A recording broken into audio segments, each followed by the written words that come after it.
Welcome to Car Shopping Questions and Answers. I'm your host, Brother Deshaun, the auto advisor. And all I care about is making sure you pay less than everyone else for cars and never spend more than 30 minutes in a car dealership. That's been my mission. I spent 14 years in the car business. Now we do these live streams to make sure you have the strategies you need to save thousands of dollars, because there's only three prices you can pay with any car. Three prices: market value, above market value, or below market value. So all we talk about here is how to pay below market value, which leads to thousands and thousands of dollars in savings. And you can start typing your questions in and we will get to them one by one.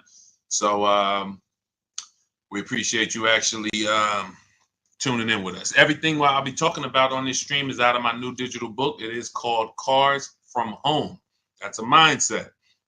7 steps to saving time, money, and avoiding dealerships. You can get a copy of it anytime over the next 30 minutes for 75% off. It's normally a $97 book. It's worth every penny. You can see it's 5 stars. You can Google it. But as part of my welcome offer, I want to give it to you for 75% off. So if you get to my TikTok bio before 30 minutes or my Instagram bio, click that website there, or the YouTube comments or the Facebook comments, you'll click a link that you can activate that 75% off and get your book for $24 instead of $97. But it's only for 30 minutes, so make sure you get there before 30 minutes is up.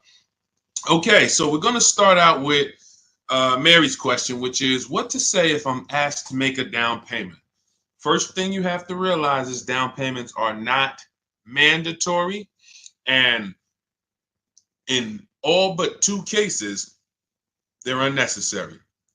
So down payments, let's say you're looking at a car, it's $25,000. You want to buy it. The bank will lend as long as you have good credit, fair credit, good credit, great credit, 20% above what the car's value is. So if you're buying a car for $25,000, the bank will lend another, let's call it $5,000. So they'll lend $30,000 against a $25,000 vehicle. Now, what does that $30,000 entail? Well, let's say you want to put no money down and you want to buy the car and put your taxes in the loan. The bank will approve that. Let's say you want to buy it and put your fees, which may be a documentation fee and DMV fees. Those are the only 3 legitimate fees: tax, DMV, documentation. So you put that in there. So now that takes you from 26, 25. With the taxes, you go up to 28. With the fees, you go up to 29. The bank will lend up to 30 or 20% above the vehicle's value, which is 25, which means you can do a no money down deal. It is not required. Let's say the vehicle's value is 25, but because you have no shopping strategy, you pay 28. The bank only is going to lend 30 because the price you paid for the vehicle does not affect the value of the vehicle. If the value was 25 and you paid 28, the bank's lending 30. Now, the same is true if you get a big discount. Let's say the value of the vehicle is 25 and you get it for 20. The bank is still going to lend what? Up to what? Come on, type in the chat so I know who I'm talking to. I need to make sure I'm talking to the locked in people. 30, exactly. So the loan to value ratios don't change regardless of what you pay for the vehicle. Now, as long as you are trying to get a vehicle and be with everything you want to add to your loan is within the loan to value ratios, money down is not necessary, no matter what they tell you. But what you have to understand is if you come over and you have $5,000 of negative equity, now we have to take that into consideration. Can we do a no money down deal with $5,000 of negative equity? Possibly. It's going to go back to 20% above what the vehicle's value is. So you heard, oh, maybe I get a discount, get me a nice deal, below market deal, knock $3,000-4,000 off. and I can bring over more negative equity. But the only two people who cannot do these no money down deals, and more than the majority of it, is the negative equity people, because you just have too much baggage you're bringing over. And then if your credit is too bad, where you're trying to finance everything, but even with credit being bad, they're normally just charging you a higher interest rate. They're not usually, sometimes you'll see a lower loan to value ratio, but typically the 20% is going to be customary. So it's really the negative equity that stops people from doing no money down deals in most cases. When I was at Mercedes, some of you know I worked for Mercedes for 5 years. People with 800 scores would leave with no car, negative equity. So if you have a lot of negative equity, your goal is to find a car that you can get a huge discount off of, something like, $7,000, $10,000. Even if you look at somebody like Tiffany bought her Mazda using our strategies, using the strategies in my book. She got $6,530 off. Now that's a $44,000 vehicle. So if she had $6,000 of negative equity to bring over, she could do it, because she got a $6,500 discount off the car she was buying. So this is the basis for understanding no money down, Mary. And a key is for you to understand, you need to be shopping for the price of your vehicle. The vehicle you're going to buy, you should be shopping for that with an out the door price, not with a loan. So let's say you are like, I want to buy a Hyundai Elantra. You should target whatever Hyundai Elantra you want, get the equipment, and then get a bunch of offers to see who's going to give you the biggest discount, because they're not all the same. They're very different. This isn't the Apple store. You can go to the Apple store in California, the iPhone's the same as the one in Florida. You go to a Hyundai dealership in Bay Ridge, Brooklyn, it's an entirely different price from, Inglewood, New Jersey. And total different price than, Metuchen, New Jersey. They're all different. And that's what you have to understand. When you're shopping for your vehicle, you're shopping for the dealer who's going to sell you the car at the best price.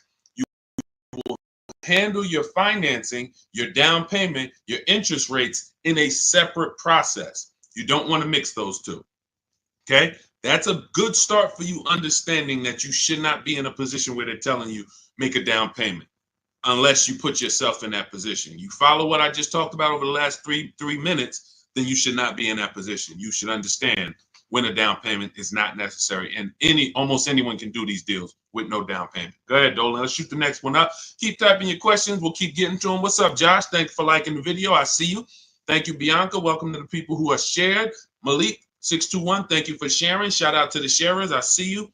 It does not go unnoticed. I appreciate everybody who shares, hit that share button, and sends this broadcast to some other people. I appreciate you. All right, AG, car shopping for a used Tesla X, how to save or haggle. There's two types of used car dealerships. When I worked at Mercedes, the first Mercedes-Benz dealership I worked at, big markups, wants to negotiate. Big markups. $7,000, $10,000 markups, very exclusive cars in the particular case. But even if they didn't, they didn't have to have Mercedes. There's other dealerships that do this. They're going to leave themselves big markup, and then they're going to say, hey, let's negotiate. This is also for dealers who get a lot of traffic walk-ins. They're either on a highway. They know that we're going to get 50 people on a Saturday to walk in, so they can charge. They put these prices up. And they're not trying to really sell them online. They're trying to sell them to the unsuspecting locals. Now, different dealership says, I'm only going to mark my cars up $1,500 because I want to sell a lot of them. This is an entirely different model, different mindset, different process. Where you will get in trouble is when you're talking to a dealer, or you're about to buy, you're trying to buy from a dealer that has the $1,500 markup, has already priced their car better than anyone, and you're trying to get $2,000 off because you think you're talking to the markup dealers. That's when you end up losing. So how do we know the difference? We use a process. In my book, I have a process called the multiple marketplace strategy, where we have all the marketplaces open where used cars are. if a used car is not on a website, you should not be talking about. You shouldn't be talking to anyone about it. If you can't find a vehicle on a website, a public marketplace, where every dealer wants to sell their cars, do not negotiate on these cars because they can make up prices. Let's say if it was on a website, it'd be 26. You come in, you're like, hey, I like that blue car. Hey, how much y'all asking for it? What's to stop them from saying, hey, yeah, it's not on the website yet. We're going to be asking 29. And then you're like, oh, that sounds kind of high. Well, what did you think? I'm trying to get to like 24. Now, meanwhile, if you'd have sold for 26, you probably would have, asked for, but because you think he's asking 29, now he could talk you down to 26 and you think you got a good deal. Meanwhile, the price they should have listed it for was 26 to begin with. So that's why it's a dangerous, unwinnable game to ever negotiate with a used car that you can't find on a marketplace, public, because that's where their competition is. So we're going back to our system. We're opening up all the marketplaces, CarMax, Carvana, Driveway, eBay Motors, Cars.com, Auto Trader, Car Gurus, and Carfax. 8 marketplaces. Now, all of these marketplaces have different cars. And sometimes you will see a marketplace that has a car here for 34, but the same car is on another marketplace for 32 because they lowered the price. But because you only look at Car Gurus and you're not looking at Carfax, you didn't see that when they lowered the price, this website updates faster than this one. So that's why we're on 8 marketplaces. And then we're narrowing it down based on the first thing you need to do is look at assess the market, I call it. In my book, in my multiple marketplace strategy, this is called assessing the market. What's the low prices? What's the high prices? Where the low side at? Low side is around 22. Okay, I see that. Now, the 22s are going to be garbage cars, accidents, frame damage, title messed up. But every now and then you see one for 22.5, 23, and it has a good Carfax and it has good service record, but it may not be the color you want. So now that has already set the market for you. I want it black, but I see a white one here. It has everything I want, but it's not the color. That means the low side of the market for that car is that. That's assessing the market. So now we're trying to find a vehicle there because, again, there's 3 prices that you can pay for any car. Market value, that's what negotiators pay. Above market value, that's what people who don't negotiate, can't negotiate, don't like negotiating pay. And then you got below market value, which is what people who use competitive bidding and put dealers against each other pay. Now, when we look at these low market, now we're trying to see, do we wait for a vehicle to pop up and can we screen down a couple vehicles to get to a top 3 or top 5 best choices? Once we do that, those are the vehicles, AJ, that we're going to see if we can make a final deal on, because they're already at the low side of the market. So what's going to happen? Either they're at the low side of the market and you're dealing with a dealer like the first Mercedes dealer I worked up, meaning they're not going to sell the car for that price. They're going to try to mark up prep fees and marketing fees and all types of bogus fees, but they want you to come in first. They're not going to put that online. They want people to come in and say, hey, I saw this car. And then by the time, who's ever sat down, be honest, if you've ever sat down, you came to look at a car, they were asking like 22. But by the time everything got added up, they slapped like $7,000 more on it. Warranties, all types of stuff. And you're like, wait, who's had that happen? Type me if that's happened. And I need you to dialogue. Listen, I'm talking to the locked in people. Right, I see you, Josh, 100%. Okay, so this is a tactic. Look, absolutely. So this has happened to Judy, a lot of people. This is a strategy. It didn't happen by accident. They're purposely depending on people coming in, not calling in advance, and then they want to negotiate with them. Goes back to the first deal I said about the first deal I worked at. They want to negotiate. So the prices are so now that's what we verify. That's what we're only calling those top 3 to 5 dealers and saying, hey, besides besides the price here online, what fees do you charge? Once they say, oh no, tax, title, fee, doc, all right, now we know our last step is we need to get the original window sticker price so we can find out the true discount. Because we need to know, AJ, if we're dealing with a dealer who has the markup or not. And we never ask them for a discount over the phone. We go there because you got to understand these. I'm telling you how dealers operate because I've been inside. Every dealer who puts a used car on a website, we use a tool called vAuto. It tells us where the vehicle we have priced at, where it ranks in the pricing. It'll tell us if we're in the top 3 best prices within 50 miles.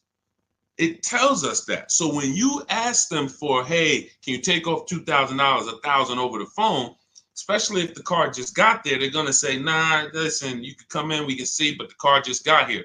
What we do is we drive there. We already know it's the best price on the market. So either way, we're coming home with a car. Unless it just doesn't drive well or something like that. Every now and then that happens. But usually when we leave and we know we've done our assessment from home, we're going to make that deal. That's how I did with my Infinity truck. I just had to test drive it, lock the deal up. When we do that, that's all we're doing when we get there. And we already know. Now, what we'll do, we'll ask them, hey, could you take off another $1,000? If they have it, they'll do it. If they don't, they might say, listen, we don't have it. The car just got here. I only got the car marked up. You see, we know they're telling the truth because we've done the research online. So now you know if you're programmed to only, hey, if I don't get 2,000 off, 3,000 off, then I can't buy it. And you're going to miss the dealers who want to, they literally put their cars online. They want them going in 24, 48 hours. They make sure they're the best price. And they sell lots of used cars. You go in there trying to get 2,000, 3,000 off from them, you're missing opportunities. That's how it goes. Okay, this is all, that's all part of my multiple marketplace strategy. It's in my new digital book. It's called Cars from Home, 7 Steps to Saving Time, Money, and Avoiding Dealerships. As part of my welcome offer, you can get your copy for 75% off, but it's only for 30 minutes. So you go to my TikTok bio or my Instagram bio, the YouTube comments, or the Facebook comments. You won't pay the normal $97 price, but it's only for 30 minutes. And then you'll have everything we'll be talking about on the stream step by step. Go ahead, Dolan. Next question.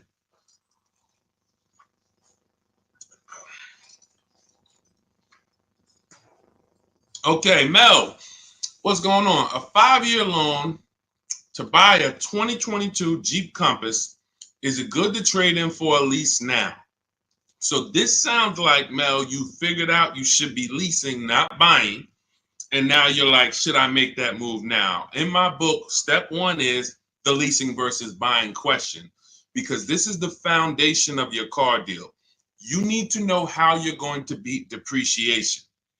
So normally what happens is when people learn about the 8-year rule, which says if you're not buying a car to keep it for 8 years, then you should be shopping for a below market lease, not a purchase. So when people learn that, oftentimes they're like, okay, I know I'm not keeping this car. I'm in 8 years. Should I wait or should I transition to a lease now? There is no benefit to you waiting. As long as your equity situation isn't so bad where it's going to stop you from transitioning to a lease, the play is to move to a lease as soon as possible, because you're not going to get the money back you're putting into owning these cars. The only people that get the money back for owning these cars are long-term owners. 8 years, 10 years. We got people on here who have cars. I'm sure some of you have had cars for 8, 10, 12 years, maybe even more. We usually get somebody on here that has a car for more than 15 years. This is the people who get all the money out the cars. So if you're keeping a car in a short term, you're not getting the money out of them.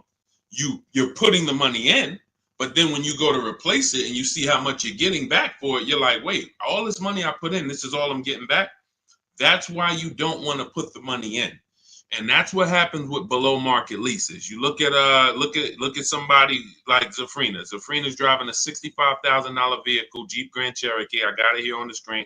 She's paying $579 a month, no money down. So $65,000 vehicle, that would normally be $1,200-1,300. She's paying $579 a month, no money down. She's never putting the money in. Raphael, she has a Jeep. This is her second car using our process. This is my second car. Look, she said it worked. Follow 2024 Jeep Grand Cherokee 4x4. MSRP is $46,000.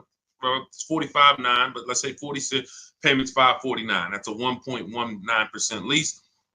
That's normally at $45,000 before we even throw the taxes in. That's normally a $900 payment on a 5-year loan. You can type that into any auto loan calculator and see. So you're going from $900 to $549. $900 is what people are paying to buy, unless they put more money down. And then, see, people never factor in their money down. So that's why I always, when I'm talking to you, I'm going to let you know how much it costs with no money down. Because if it's $900 a month with no money down, but you decide you want to put $15,000 down, you can't tell people, well, my car payment's only $700 a month. What about the $15,000? Let's divide that, and then you'll see, no, it was actually $900 a month that you put into this vehicle. So that's why I compare, in every case, no money down, so we can really see how much these vehicles are costing us. So when you're paying $900 a month, you need to try to get that money back. And after a while, you'll see if you pay the car off and you keep it a long time, it makes sense. If you keep a car, somebody just said I had an 03 Camry from day one. Look, 307,000 miles. Now, time heals all wounds. He could have paid $10,000 too much for that Camry. Just overpaid. He didn't know what he was doing. It was supposed to be 20. They charged him 30. But if he kept the vehicle 20 years, do you see how that doesn't quite matter? What would matter is the short term. The short term. So the key is understanding, if I'm not keeping my vehicle long term, 8+ years, I shouldn't be buying, because I'm not going to beat the depreciation. I should be shopping for deals like Raphael got, like Zafrina got, like Jen got, like Ansley got, where they're leasing these vehicles, driving brand new cars, not putting a lot of money into them. They're paying cents on the dollar. These are below market leases. These aren't regular leases. And then you're beating depreciation that way because you're not putting a bunch of money into these vehicles. So there's no benefit, Mel, in waiting. You should do your equity assessment. You've already done step one, deciding whether you're going to buy or lease. Now you move to step two in our process. That's the equity assessment, where you call your bank, get your payoff, then go to the 6 websites we teach that pay cash: CarMax, Carvana, Driveway, KBB Instant Cash Offer, Car Gurus, AutoNation. Once you do your equity assessment, it's going to tell you, do you have positive equity, negative equity? And then you will move to the third step, but you have to do that first. So, but there's no benefit in waiting. None. Not one benefit in waiting longer to stay in a bad financial structure when you can go into a lease. Great question. All of this is in my new digital book. For those of you, you're sitting there, you're like, Deshaun, there's no way I'm going to remember all of this stuff. We haven't even started warming up yet. You can grab my digital book. It's called Cars from Home, 7 Steps to Saving Time, Money, and Avoiding Dealerships. It has everything in there step by step, leasing step by step, purchasing new cars step by step, purchasing used cars step by step, making banks bid for your loan step by step. And you can get it for 75% off as part of my welcome offer in my TikTok bio or my Instagram bio. Click the website there, and or YouTube comments or your Facebook comments, and you can get it for 75% off, which will be $24 instead of the $97. But it's only for 30 minutes. Once 30 minutes expires, the welcome offer does go away. And $97 is still a great price for what you're going to get, but $24 is better. Okay, go ahead, Dolan. Next question. Just got the book the other day. Awesome, Mel. And I see you already made the decision about the step one, which is great. Just move to the equity assessment and just keep checking off the steps. Just trust the process. You're going to be just fine. Thoughts on leasing versus financing? Well, T, this is exactly what we just spoke about. I have a very clear rule. It's called the 8-year rule. where it says if you're not buying your vehicle to keep 8 years, you should be leasing. And not just getting any lease, you need to get a below market lease, because some people will tell you leasing, this is when you know it's bad. When a dealer tells you leasing is the same price as buying, you're dealing with an 80% dealer, which means they are going to charge you a lot of money. And that lot of money is trying to discourage you from leasing, but that's not what a lease deal would be if you shopped around. So look at Ansley. Ansley has a 2024 Infiniti QX60. It's a $58,000 vehicle. He got it for $554 a month. Only first month's payment down. I want you to pay attention to these details. We're not putting money down to get to these payments. These are what is called 1% leases, or anything below 1.5 we consider a good deal. Anything below 1% we consider it a steal. So it's a steal, it's a deal. And over 1%, over 1.5%, I say in my book, it's time to chill. We don't lease those. We don't sign those leases. They're bad lease deals. But look at Jen. Jen pays $512 a month.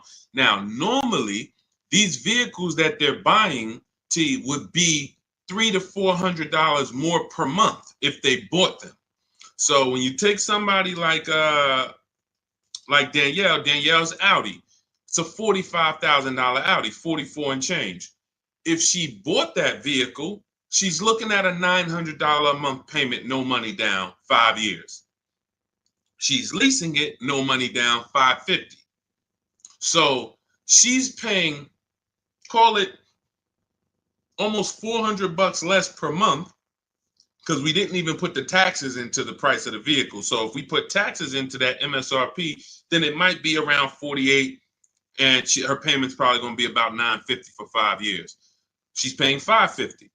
Now, let's just to give you an example to understand it deeper, let's say she got a big discount off this Audi. Let's say they knock off even $10,000 for her, which would never happen. But let's just say she knocked off, I just want to prove a point here. Instead of 48 with the taxes, let's say she gets a big discount. She's at 38 now.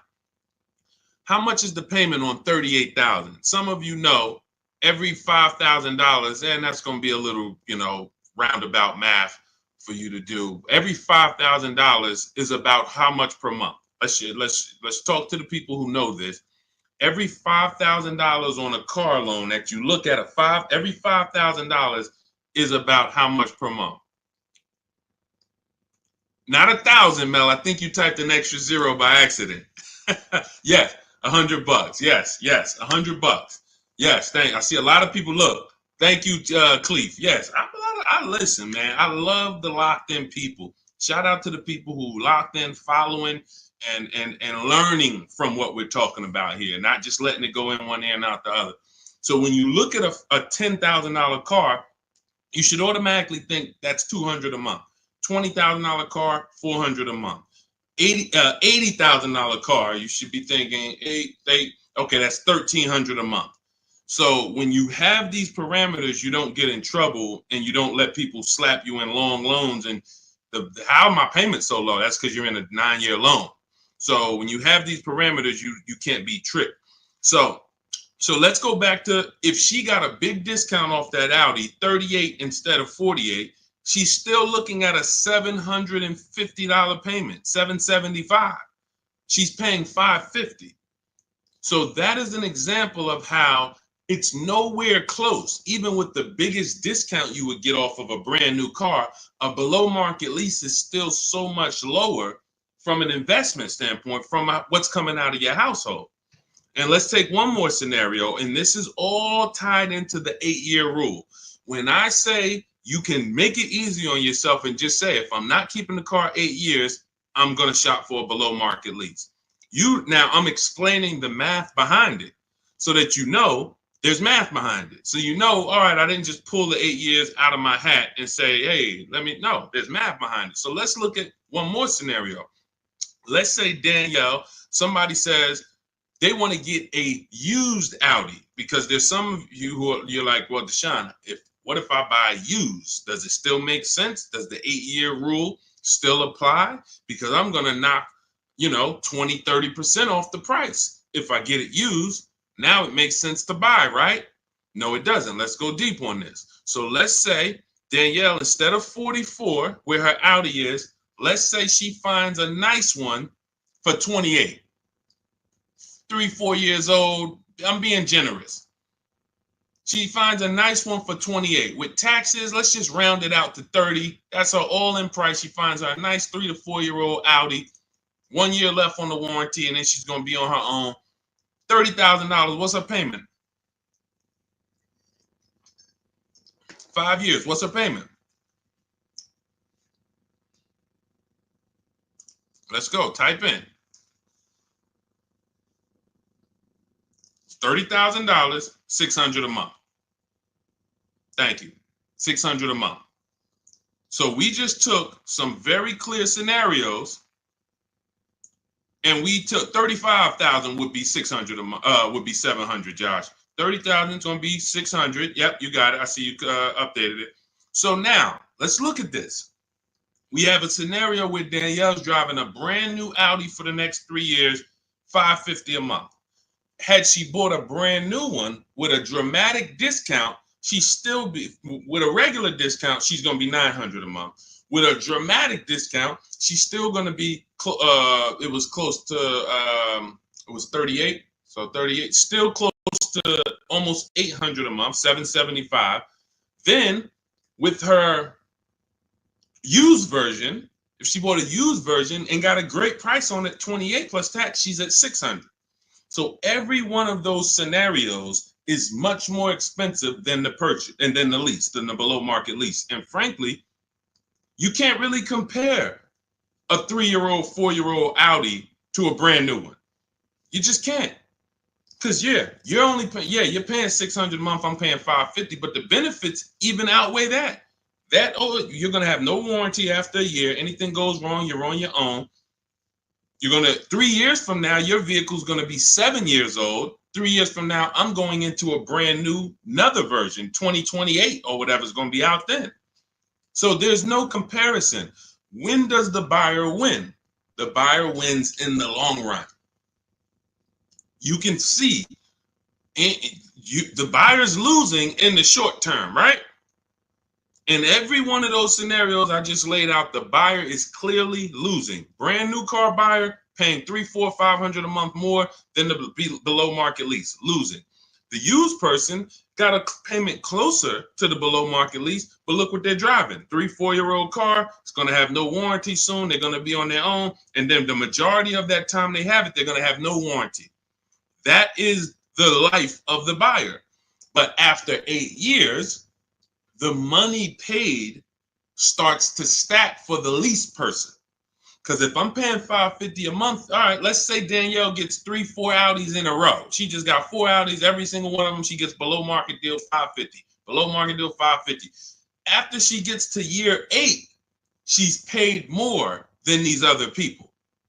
Year 8, she's paid more. So at that particular point, financially, the buyers are ahead. But before that, the buyers have lost because Danielle's driving better vehicles for less. That's why it's the 8-year rule. This is the first decision you make, because if you make this wrong, you lost. If you go in to buy a car, if you go in and you buy a car, but you should have leased, you lost. I just showed you. Doesn't matter how good of a deal you got. Man, Deshaun, they knocked 15% off for me. Does not matter. If you're going to replace that vehicle in 3, 4, 5 years, you would have been better off getting a below market lease and never tying up all of that money in the vehicle. That makes sense? Type $signs if you're clear on that. Type $sign, $sign if you're clear on that. All of this is in my new digital book. That's step 1. It's called Cars from Home. It's 5-star rated. Thank you to everyone who's reviewed the book and rated it. And it's called Cars from Home, 7 Steps to Saving Time, Money, and Avoiding Dealerships. That was step 1, which is our leasing versus buying question. That's how we put our deal on the right foundation. And that's the most important question. It's literally called that in the book, the most important question. How many years are you going to keep the next car? That's when we decide leasing versus buying. So as part of my welcome offer, you can get your copy of Cars from Home for 75% off in my TikTok bio or my Instagram bio. Go to click the picture of me, click the website. and then you can activate your 75% off for the book, but it's only for 30 minutes. Also in the YouTube comments or the Facebook comments. After that, price goes back up to $97. Welcome offer is gone, but go get your book and come on back to the show. And make sure when you get the book, you screenshot the thank you page, because on that thank you page is the link to open the book. I also email you a copy, but sometimes you type in your email wrong, you type in too fast, and that screenshot has my support team's email, where you can email my support team just in case you type your email wrong and your book's not in there. So go ahead, Dolan. Next question. Keep them coming. Keep typing your questions, y'all. We will get to as many as we can while we're on. How do you calculate the negative equity? This is a great question. Negative equity, you want to calculate based on your highest possible offers. When you calculate your negative equity based on anything but your highest offers for your vehicle, then you are now putting yourself in a position where you have more negative equity than you would have. So let's say you go into a car dealership, which we never do, and talk numbers. We go into a car dealership, test drive, pick up our car, but you're there, you're talking numbers. Now they look at you and they tell you your car is only worth 16. You have $6,000 of negative equity. That means you owe 22. So your car's worth 16, you owe 22. They're telling you you have $6,000 of negative equity. Now, the problem is, if you believe that without actually doing what we call the equity assessment, which is getting bids for your car from companies that pay cash. They buy cars same day, you come out, or sometimes they send an inspector. It's a very quick process. They cut you a check and they pick up your car, right? There's 6 companies we use right now to do that. Carvana, CarMax, Driveway, Kelly's Blue Book, Instant Cash Offer, AutoNation, and Car Gurus. Now, these 6 companies bid, we get their bids. Now, let's say CarMax decides they can pay you $19,000. You owe 22. How much negative equity do you have now? The dealer, your car was only worth 16 to them, but to CarMax, it's worth 19. So instead of 6,000 negative equity, you only got 3,000.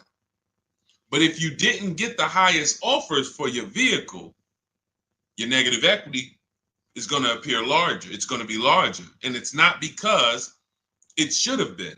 It's because you didn't employ strategies to maximize your vehicle's value by putting it on the open market. You wanted to do a quick deal and you took less money than you could have gotten trading in a car. We don't do that.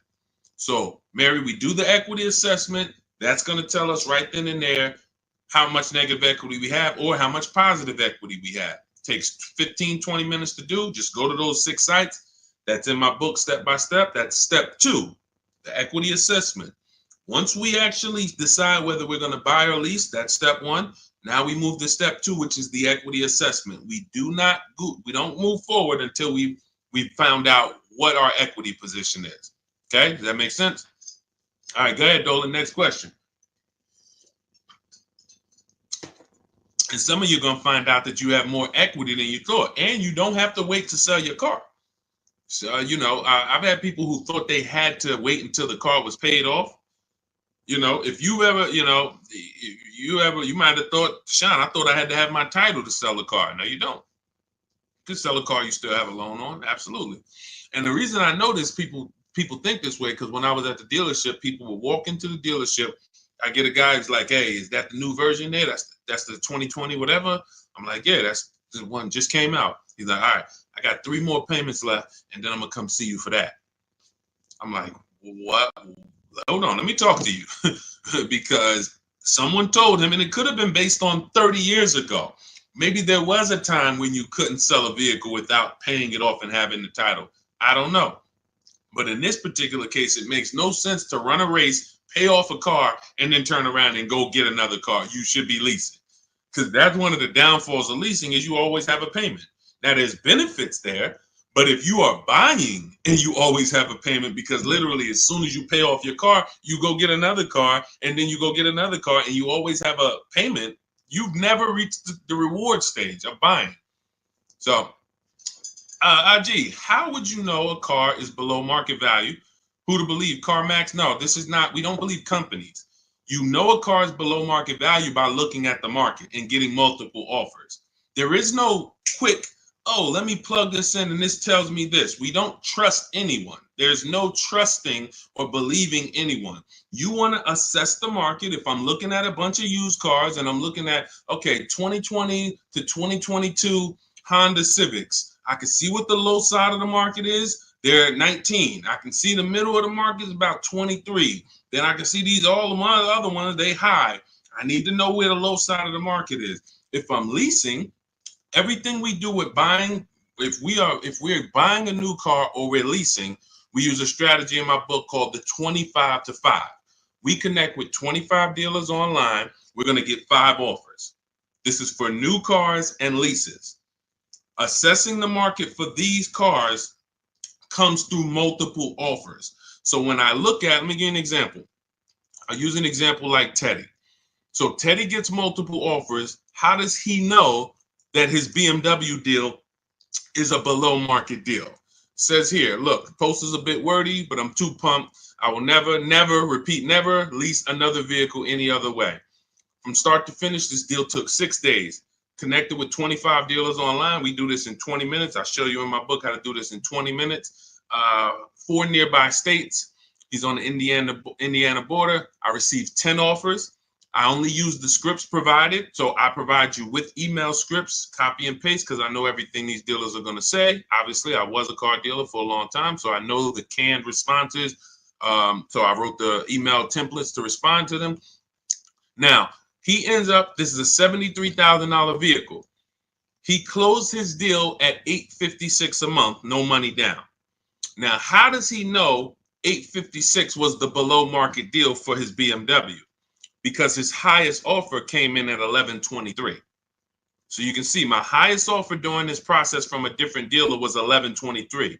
Look, the dealer closest to me, the local dealer, came in at $986. So his closest dealer is $986. His highest offer is $1,123. He closes his deal at $856. It's clearly below market value because he sees the market. The only way to get below market deals is to look at the market. That's why we have the best system for getting multiple offers on new cars and leases. Or if we're shopping for a used car, we're looking at multiple options. That's the only way. That's why I said there's 3 prices you can pay for any car. If you're going to buy a car, lease a car, if you're going to buy a new car, buy a used car, or lease a car, there's 3 prices you can pay. Market value, that's what negotiators get. They don't know if they're actually getting a below market deal. They're just negotiating to try to get to the bottom. But they don't know they're at the bottom because they don't even know if they're at the dealership. Let's just say, let me go back to Teddy's deal. Let me show you an example of why you can't get a below market deal from the wrong dealer. This Teddy's local dealer comes in at $986 a month. Now, we have counter offer calculators in my book. His $986 from his local dealer is not the first offer. That's the last offer. That's, hey, we're not doing anything lower than that. The highest offer, $1,123. We're not doing anything lower than that.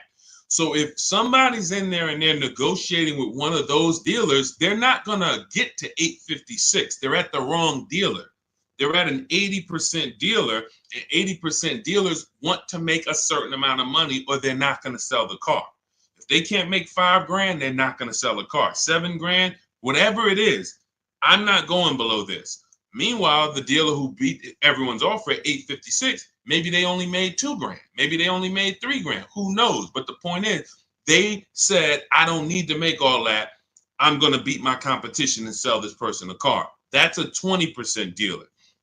That's why I say negotiators pay market value. People who don't, if you don't negotiate and you're like, man, Deshaun, I just go and I close my eyes and just wake me up when it's over and I could drive out of here. You're going to pay above market value. So you're gonna, because you just don't have any, you don't have any fight in you, you have no strategy. But below market is reserved for the people who are putting dealers against each other, because it's the only way to know you got a below market deal is when you can look at enough options and know that you paid less. It's like this with anything. It's not just cars, TVs the same way. If you were buying a 100-inch TV, how would you make sure you're getting a good deal? You're going to look at probably 30, 40 TVs in every website. Then you're going to be, oh, this one's on sale, $699. All the rest of them is $900 and $1,000. Clearly, that's the below market deal. Same principles. Same principles. Go ahead, Dolan. Next question. You know, coincidence. All I do is teach you to shop for cars like you shop for everything else. Everything else in life, you shop this way except cars.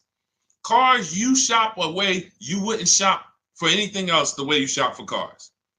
Think about that. Am I right or am I right? Type right if you know I'm right. The way you shop for cars and buy cars, you won't buy anything else like that. You don't buy houses like that. You don't buy jewelry like that. You don't buy maybe jewelry. That's a little, you know, because it's sometimes tough to put people against it. But you don't buy TVs like that. You don't buy furniture like that. Just walk in and all right, go back and forth. No, you're comparison shopping. You're using the internet as your friend to get the information and start to have multiple options. That's all we do when it comes to cars. That's why we win easily. It's no struggle when you're using the internet to put people against each other. The struggle is going in and battling and begging someone to take money off when you're already about to spend 30, 40 grand with them. Imagine that. You're about to make a $40,000 transaction and you're just begging, come on, can you take off another 500? Just $40,000. All right. Best SUV to buy. This is all subjective. If you want to look at ratings, feel free to do that. I don't recommend cars because it's just too subjective. There's over 40 car companies. All of them have vehicles in every size category: compact, midsize, large, 3 rows. So there's so many categories. The key is this: find one you like based on looks. I like the look of that. And then you can come home and do what we call a quality check. This is in my book. This is in step 4. This is when we make sure the car we're shopping for is a good car. Some vehicles have a bad DNA. I want you to remember this. DNA you can't get around. You cannot repair DNA. So if a Nissan has a particular transmission that goes out between 80 and 90,000 miles, I never get it, because I would never buy that car, because there's nothing I can do to escape what might happen. It's just literally the luck of the draw. Maybe mine doesn't go out at 80, 90,000, but these vehicles are known for the transmissions going out from 80 to 100,000 miles. That's why you'll notice a lot of Nissans for sale. They got like 80,000 miles on them, 90, because people get rid of them right when the transmission starts slipping or right before it goes out. That's what happens. So you can, and this is not all Nissan. So you need to, we always type in the actual car to Google, and we type in 2000, we put the year, the make, the model, 2000 Honda Accord reliability, 2018 Nissan Altima longevity. There's three words that we use that you need to get familiar with: initial quality, reliability, longevity. This takes 5 minutes to do.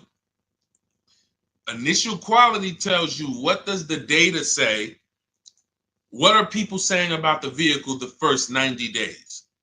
So if you're leasing a car, you're going to buy a car new or you're going to lease it, you need to know what the initial quality reports are. What are the owners saying the first 90 days of the vehicle? Is it in the shop? Is it electric problems, little malfunctions, blind spot, whatever? That's initial quality, first 90 days. Reliability is your first 3 years.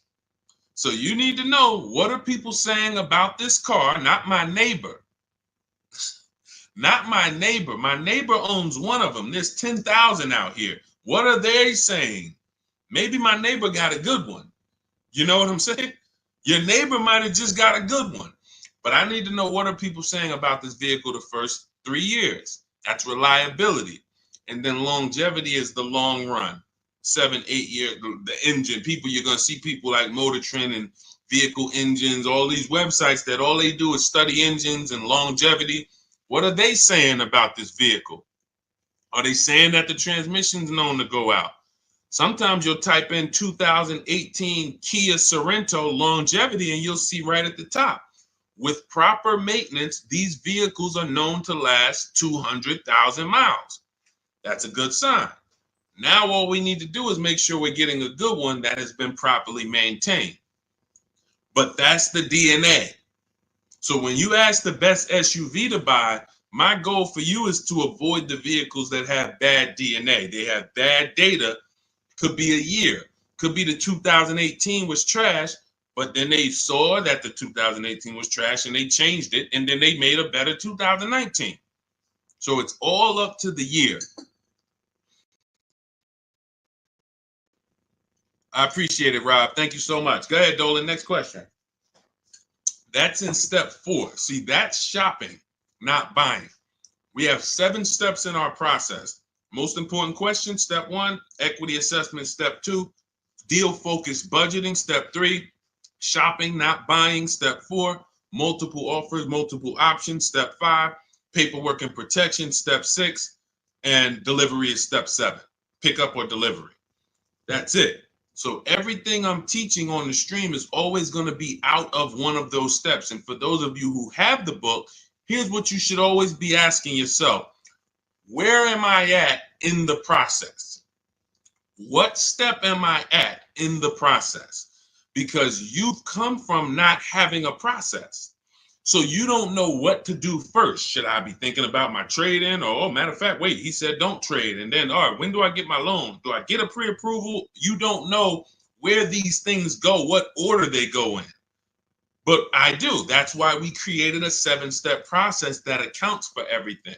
So you always want to be asking yourself, where am I at? What step am I on to make sure, all right, listen, why am I focused on budgeting right now? And I haven't even decided how many years I'm keeping the car. That's my first step. That's what it's about. Okay, Judy, my Jeep lease is up in 2 months. Strange lease of 5 years. Would you finance the car at the end? You've had the car long enough and you're not owning it. So whatever type of financial deal that you went in on this, it was not a good deal because you're paying way too long on a car that you're not going to own. That's the reason we don't buy our leases.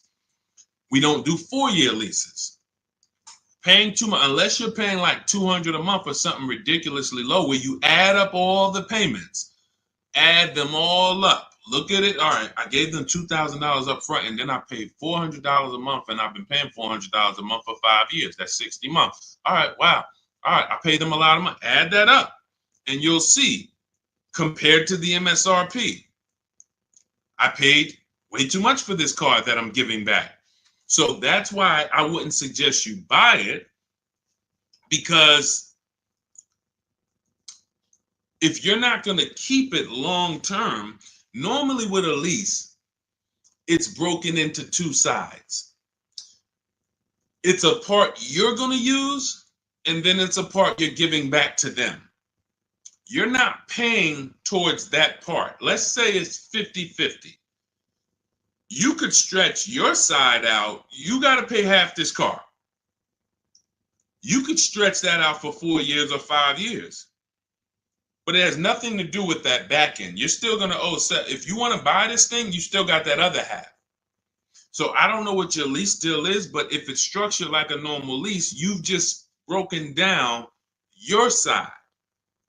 You're not paying it. Now, if you've paid into the car, 60, 70% of the car, but I don't think you have, because that wouldn't be a lease. That would be a loan. That would be like, hey, I'm paying the car off. I paid it off for 5 years. I only got 2 years of payments left. I should only owe a small amount. If that was the case, then that's different. But on a lease, if you just took a 5-year lease, then you're paying your half. You're not paying towards the back. So you might have a very, very low payment, but you're not actually building, you're not paying towards the car. You're only paying towards the half you're going to use. So in that particular case, I would give the car back. Now, again, I don't know the exact details, but that just doesn't, but here's the benefit of leasing is cents on the dollar. Look at somebody who has a Jeep.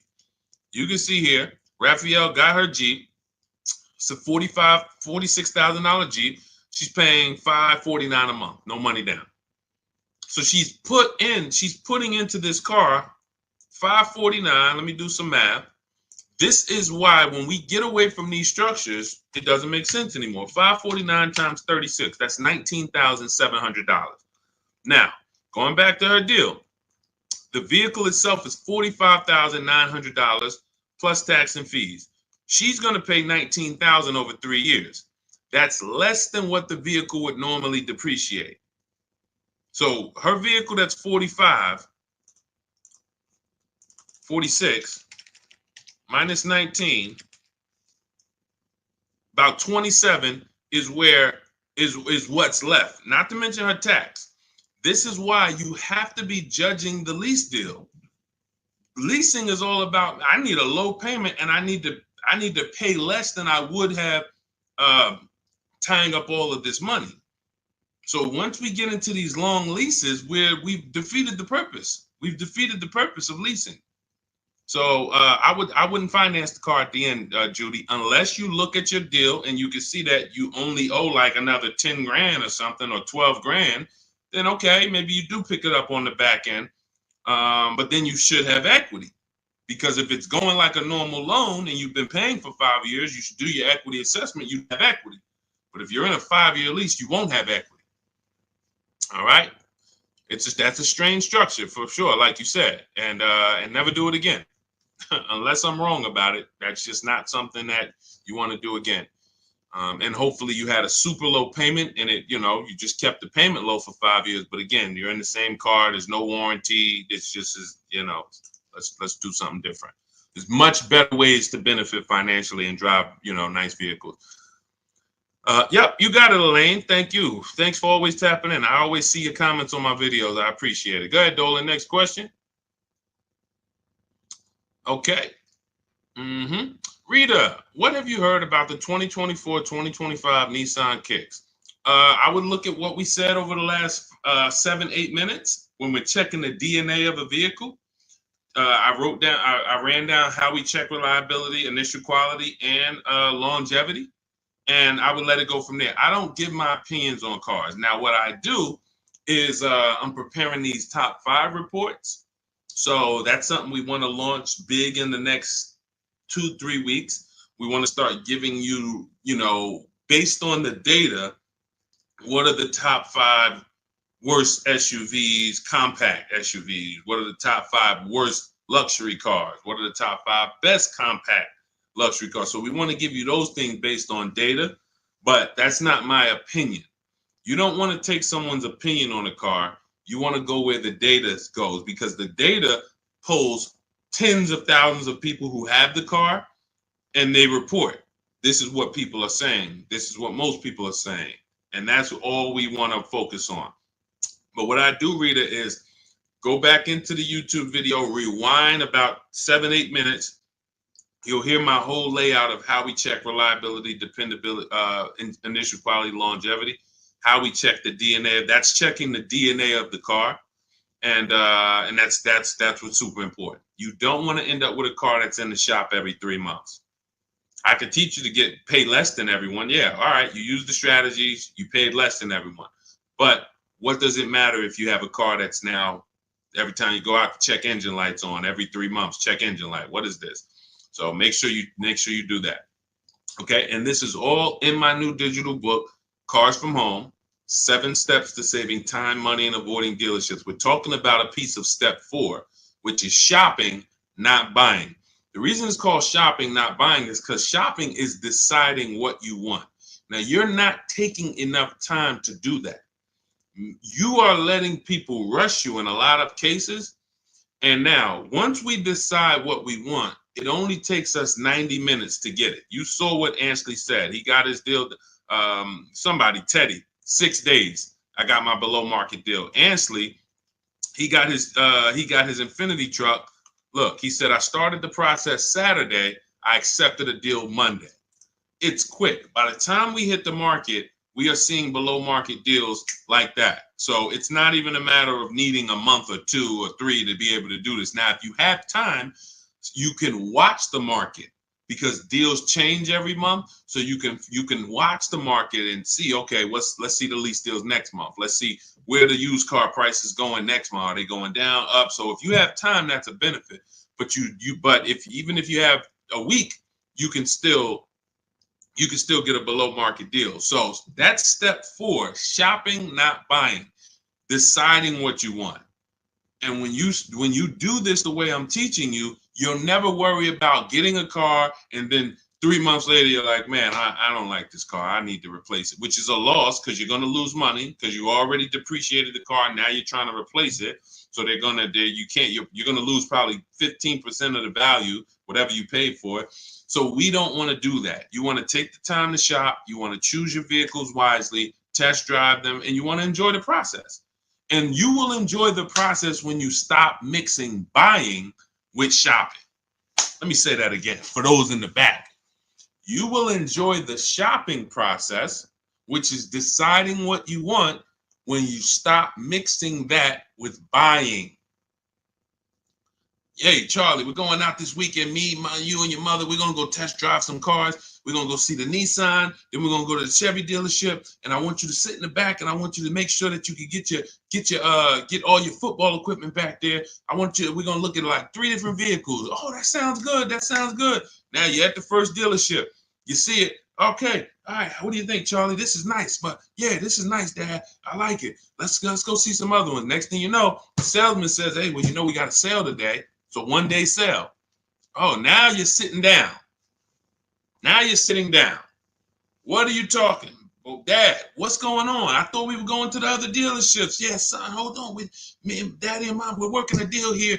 Next thing you know, you're buying, not shopping anymore. And this is how you leave money on the table. Don't shop competitors. This is a tactic. Call them the showroom shackles. They want you to sit down, just picture, remember this. Every time you sit down at a dealership, just picture shackles coming out of the armrest of the chair, and because isn't it like that when you try to get up? Doesn't it feel like you're shackled? When you try to get up, hey, some of you can't even get your keys back. Hey, where my keys? Hey, you got my license? Hey, who has my driver's license? Hey, did you give me back my license? So this is a tactic. So once you understand, we avoid all of this. We never talk numbers in the dealership. When we're there to shop, which is decide what we want, test drive, go home. If that's the vehicle we want, we will be reaching out to buy it from home, online, by email. And if you're going to do it your way, you can call around, you can call them, but do not discuss numbers at the dealership. It's a losing battle. You have no leverage there. Go ahead, Dolan. Next question. All right. If you're getting value out of the stream, can you type a $, $, $, just send $, $. Let me know you're getting value out of what we're doing. Every time I see the $, I appreciate it. It lets me know we're connected and you're getting what we're talking about. Thank you, Sherwin. Thank you, Raphael. Thank you, Rob. Appreciate you. All right. Listen, let's go. Next question, Dolan. Yeah. Thank you, Jeremy. I appreciate it. I see you. Thanks, Tracy. Which value guide do most lenders use to determine value? Probably NADA.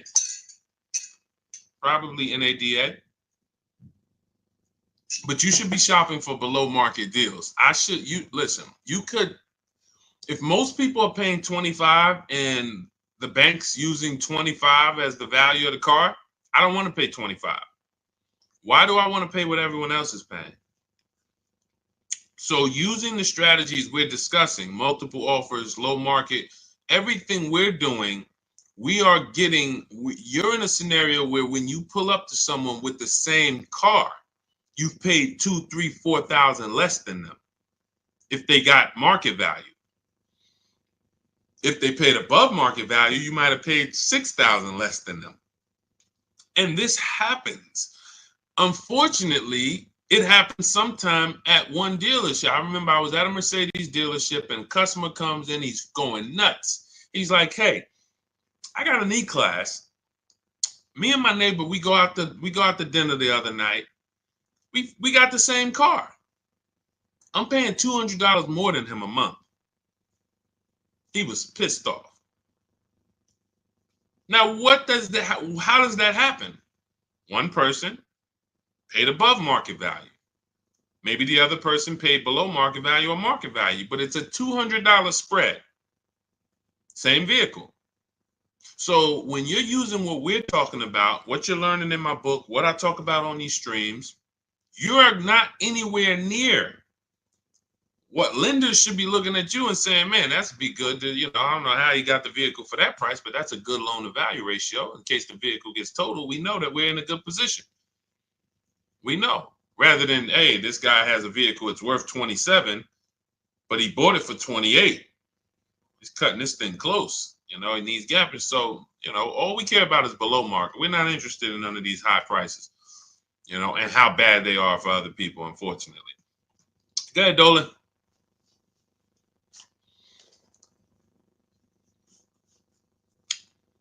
For Countess, does it matter what type of vehicle you lease? Well, every vehicle has a different lease program attached to it. So every trim level has a different lease program attached to it. So a Mazda 3 Sport has a different lease program than a Mazda 3 Touring in many cases. Has a different lease program than a Mazda 3 Grand Touring. So every vehicle is different. Here's how I look at leasing, and here's how I want you to look at it if you want to talk value and money saving. You're looking for the car that you could drive the highest MSRP car for the lowest price. So my first lease was a Pontiac G6 $256 a month. It was like a $20,000 car in 2006. I paid a little more for it because I didn't have the credit. I had never financed the car. So I had to pay, I think I got tier 3 through my dealership. It was like maybe $40, maybe $30-something more per month that I had to pay. But my next lease was when I was at Mercedes, I leased an Infiniti that was next door. It was like a $32,000 car, $325 a month. It was an Infiniti G25. And then maybe a $35,000 car, G25. Then I leased a Q50, which was a $45,000 car, $345. Then I leased another Q50 because this was my wife's car, $365. And then I leased myself a Jeep Grand Cherokee 2018, $330, $35,000 truck, $330 a month. These are all under 1%. You take the monthly payment, divide it into the total MSRP. If it's under 1%, this is a steal. Incredible value. You're driving very expensive vehicles for very, very low payment. So, and then the last Infiniti that I got that I leased was we had 3 Q50s that my wife drove. And the last one was $365. So it kept going up by $20. Every time it would go up by $20. We had 3 Q50s. These were $44,000 vehicles. So that's how I approach leasing. Now, I might look at another vehicle, the same $45,000, but the lease program is not as aggressive. Once I shop my offers, maybe I'm at $500 because it's a different lease program. The lease program, in order to be at a 1% lease or close to it, you need a lot of support from the manufacturer. You need rebate, you need incentive, and then you need to get bids. So you can have a great lease program, but if you're at an 80% dealer, you're not going to see these deals that I've been showing this whole stream. You're not going to see any of these deals. You need a great lease program, and that combines with the bids that you're getting. And then once you get that, you can see, am I at 1%? Am I at 1.2%? Am I under 1%? Zafrina got a 0.88% lease on that Jeep Grand Cherokee, the electric version. She got a 0.88% lease. Ridiculous. $65,000 vehicle right here. She's paying $579 a month. No money down. $65,950, $579. That's a 0.88% lease. Ridiculous value. Ridiculous value. So the lower value, the lower percentage, the better. I max it out in my book. I teach you the 1.5% rule. 1.5%, we don't lease above that. We don't lease cars where the lease deal is above 1.5%, because when you add up all the payments, you're paying too much for a car you're giving back above 1.5%. It doesn't make any financial sense to lease the vehicle at that point. We just go to another vehicle. I've had people that said, Deshaun, I wanted to lease the Range Rover. I got all my offers back. It was 1.6, 1.7, 1.9, 2. What do you think? I said, pick another vehicle. Go back to the Range Rover in 3 years. Maybe it'll have a better lease program then. There was a time, I remember Range Rover Sports had a great lease program. There was a time where the Velar had a great lease program. It goes away. And then they're like, hey, you know what? We need to sell some of these. It comes back. So, but it's so many vehicles out here. It doesn't make sense to lease something where you can't get it for below 1.5 or even lower, because there's just so many vehicles. You can find one with a great lease program using what I teach.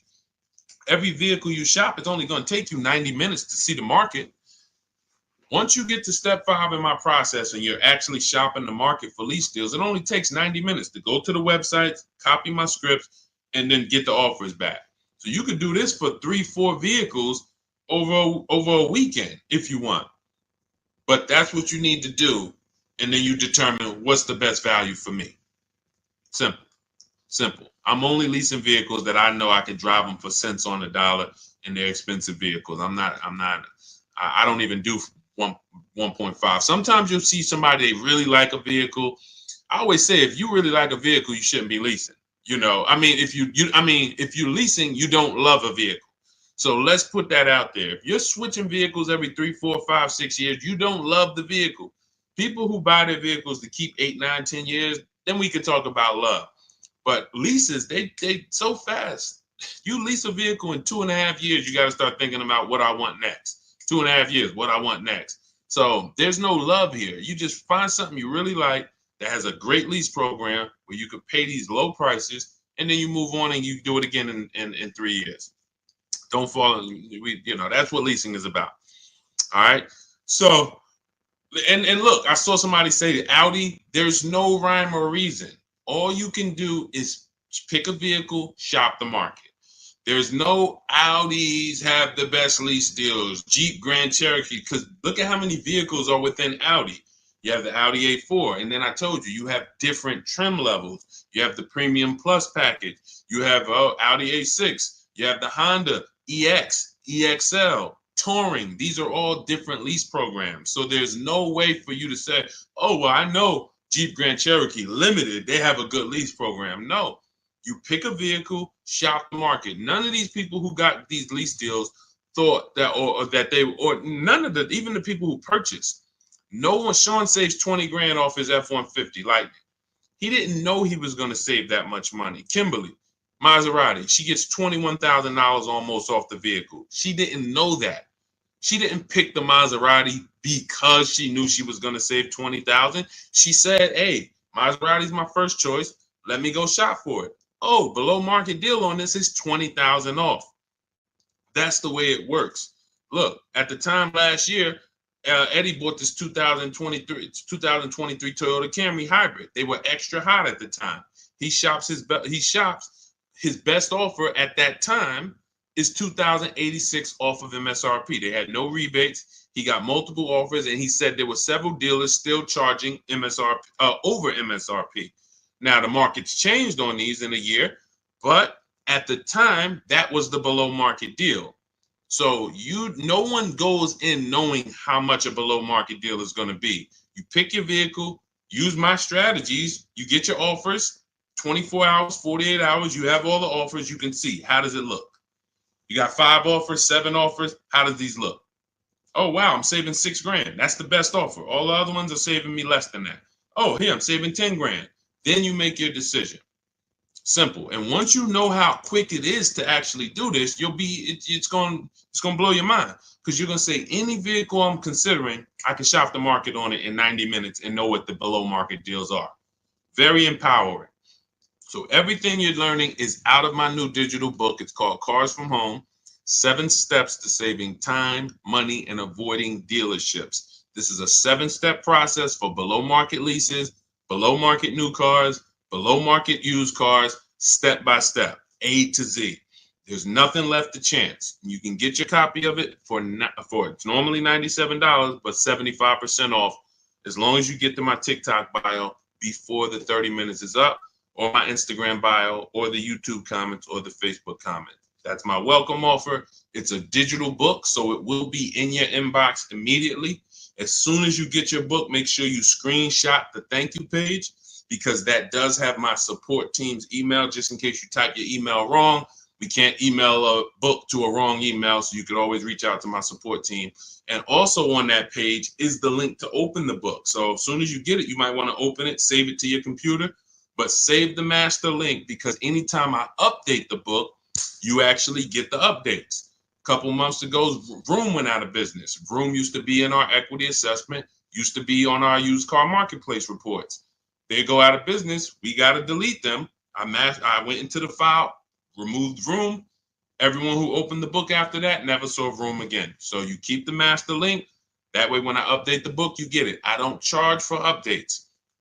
I want you to win. That's why I'm giving you the welcome offer, where you could even get it for $24 instead of $97. But even if you miss the 30 minutes, you should go and get your copy for $97, because what you're going to benefit from is going to be 10 times worth what you paid for it. But if you get there before 30 minutes, you can actually get it for $24 instead. So go get your book. I appreciate you tuning in. I want to see you win. Make sure you email me your car deals when you make them. Send them to me by email. I love to see your deals, so I can bring them into the show and keep, talk about you the same way I'm talking about everyone else. And we'll make this happen.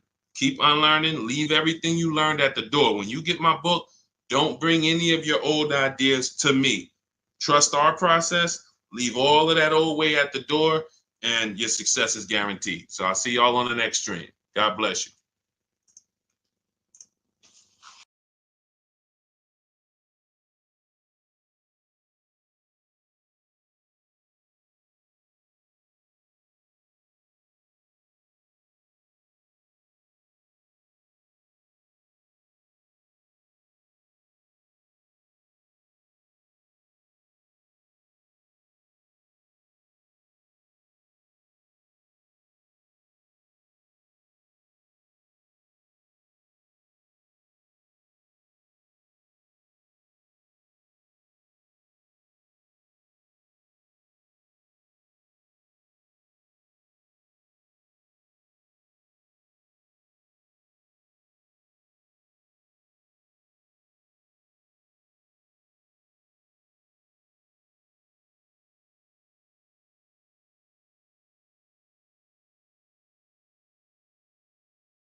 Poland's in the back. Welcome to Car Shopping Questions and Answers. I'm your host, Deshaun, the Auto Advisor. This is all we do here, is make sure that you have the answers you need to shop the way you should be shopping in this car market, and in any car market. You should be putting dealers against each other. So all I do is make sure that you know what you need to do. We don't hold back. There's no fluff here. We get down and dirty. And but I do want you to lock in. If you have a notepad, you're going to want to take notes. You're going to want to watch this recording, because we're going to be going over some stuff you've never heard before. Pretty much everything we talk about here is stuff you've never heard, you've never done, and that's okay. That's why we represent unlearn, relearn. All right, we got to unlearn the old way Everything on the show is sponsored by my new digital book, Cars from Home. Thank God it's 5-star rated. Thanks to everyone who's reviewed it. You can get your copy for 75% off in my TikTok bio, in my Instagram bio, in the YouTube comments, or in the Facebook comments over the next 30 minutes. You got 30 minutes to get 75% off, and that book will be in your inbox in 5 minutes. You'll have everything we're going to talk about on the stream and more. All right, so let's get started with the first question. What's a good mileage on a decent first car? Well, you want to look at mileage per year. So if you're looking at a car that's 5 years old, you want to consider average miles driven is 10 to 12,000 miles. That's average miles for a driver. So if you look at a 5-year-old car, 60,000 miles is just fine. You're looking at an 8-year-old car, 8 times 10, 80,000 miles, 96,000 miles. That's perfectly fine average miles for that car. Now, some people like to get below average miles. That's fine too. You know, anything above that. But here's what's more important than the mileage on the car. Service records, absolutely paramount. In fact, let's go to what really makes the car good or not, the DNA of the car. The DNA of the car is things that can't be fixed even when the first owner took care of the car. You might have a car, we always do what's called an initial quality check, a longevity check, and a reliability check on each car. I'm going to show you how to do that very easily. It takes 5 minutes. All of the stuff that I'm talking to you about takes minutes, not hours to do using a computer.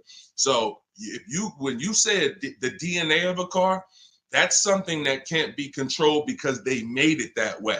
So if you look at a car and it has bad electric issues, that's in the DNA of the car. Doesn't matter if it was taken care of, doesn't matter if they serviced it. It's built in. Some cars, when you do your longevity check, let's say you're looking at a 2018 Nissan Sentra. You type into Google 2018 Nissan Sentra longevity. You're going to see, hey, some of these vehicles have electrical transmission problems at 80,000 miles, 90,000 miles. It's in the DNA of the car. Doesn't matter if you got a good one. Doesn't matter if you got a bad one. Chances are you're going to deal with these issues. So what we do, any car you are looking at, a used car, I want you to type in the year, the exact year of that car, and then type in reliability. That's going to tell you what they said about the car the first 3 years. You skim the articles. You don't need to read. All you're literally doing is skimming that first page. If you see this car has less than normal reliability, less than average reliability, you want to look for red flags. Then, once it passes the reliability check, then you type in 2018 Nissan Sentra longevity. Skim the articles. You'll see things about the engine. You'll see, okay, these engines last 200,000 miles. You'll see any red flags. You look at that first page, skim it. That's going to tell you everything you need to know to see is the data showing on these cars that it's bad. Don't listen to your neighbor. Your neighbor has one car. Hey, I love this car, but there's 10,000 other people with that same exact car, and maybe 20% of them are having an issue. So go where the data is, type in that search. It's very easy to do. That's in step 4 of my book, which is called Shopping, Not Buying. All of that is we do a 7-step process, and we do not buy any car or lease any car without checking the DNA of the car, which is the data.